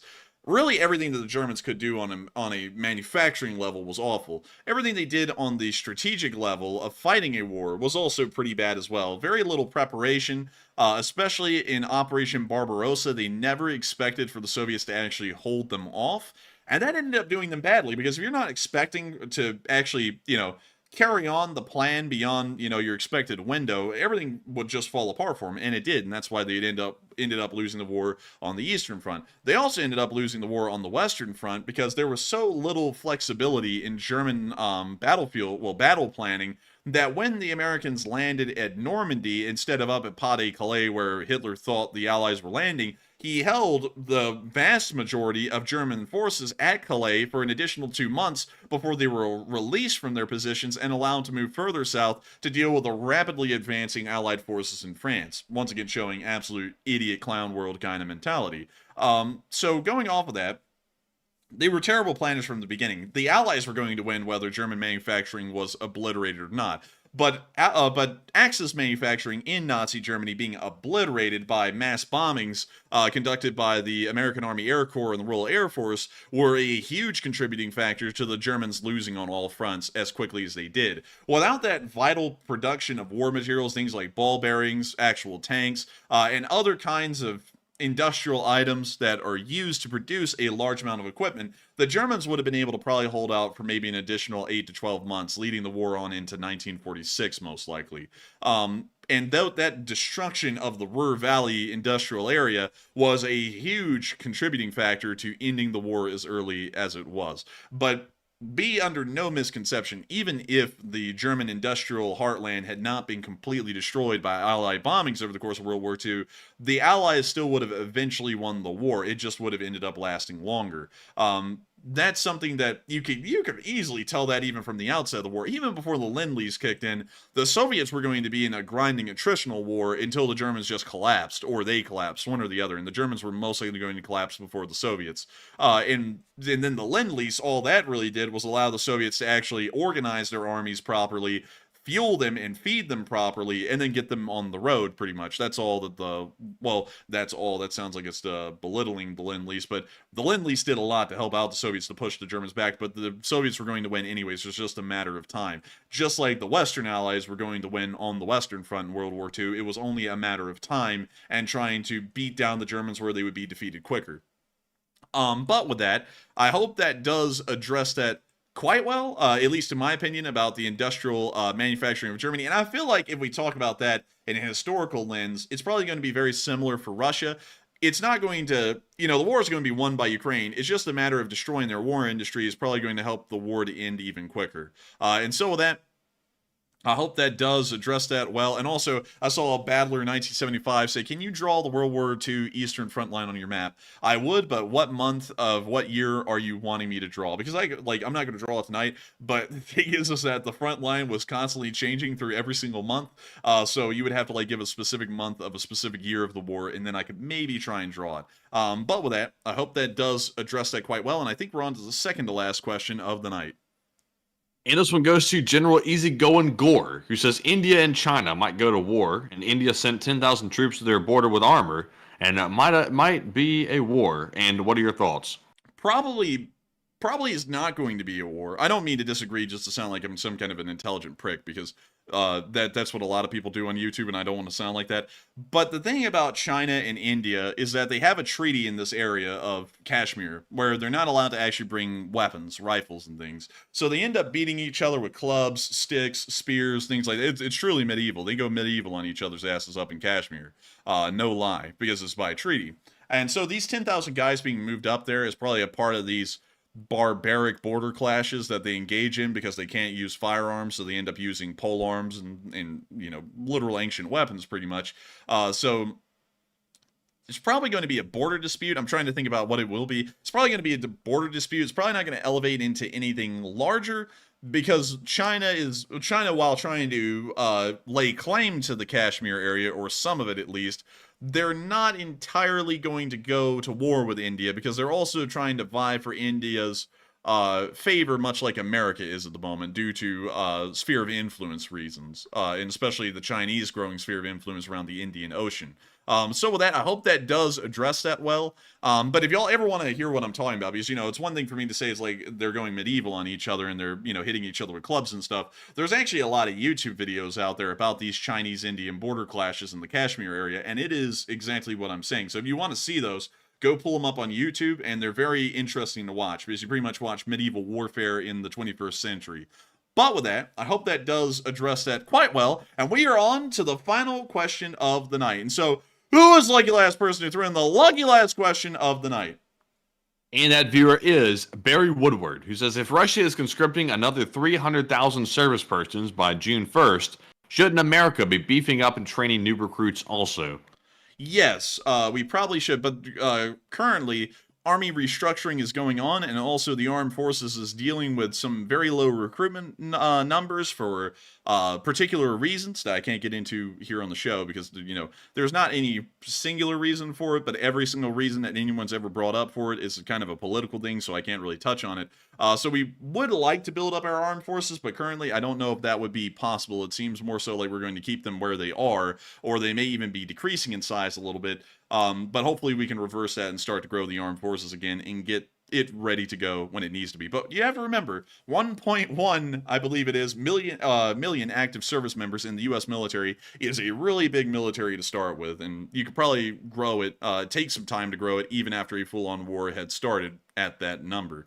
But with that, I hope that does address that quite well, and we have reached the end of tonight's stream. I've got to thank every single one of y'all for watching. At the peak tonight, we had 6.4 thousand people on, and we've had 43,000 people watch this stream before it ended, and there's still 3,100 of y'all here right now.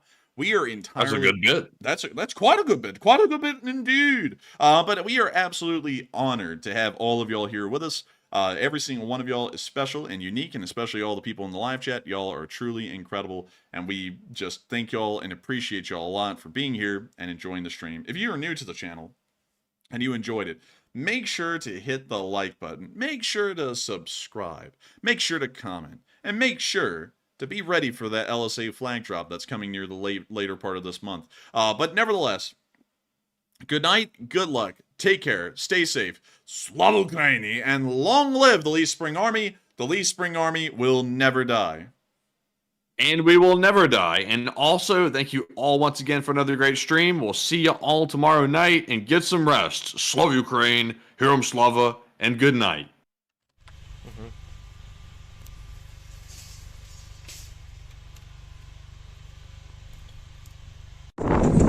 Yes. The Leaf Spring Army sends its regards.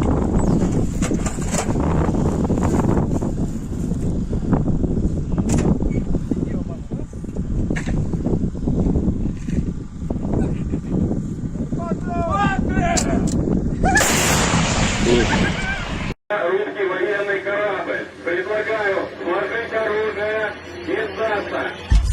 Русский военный корабль, иди нахуй.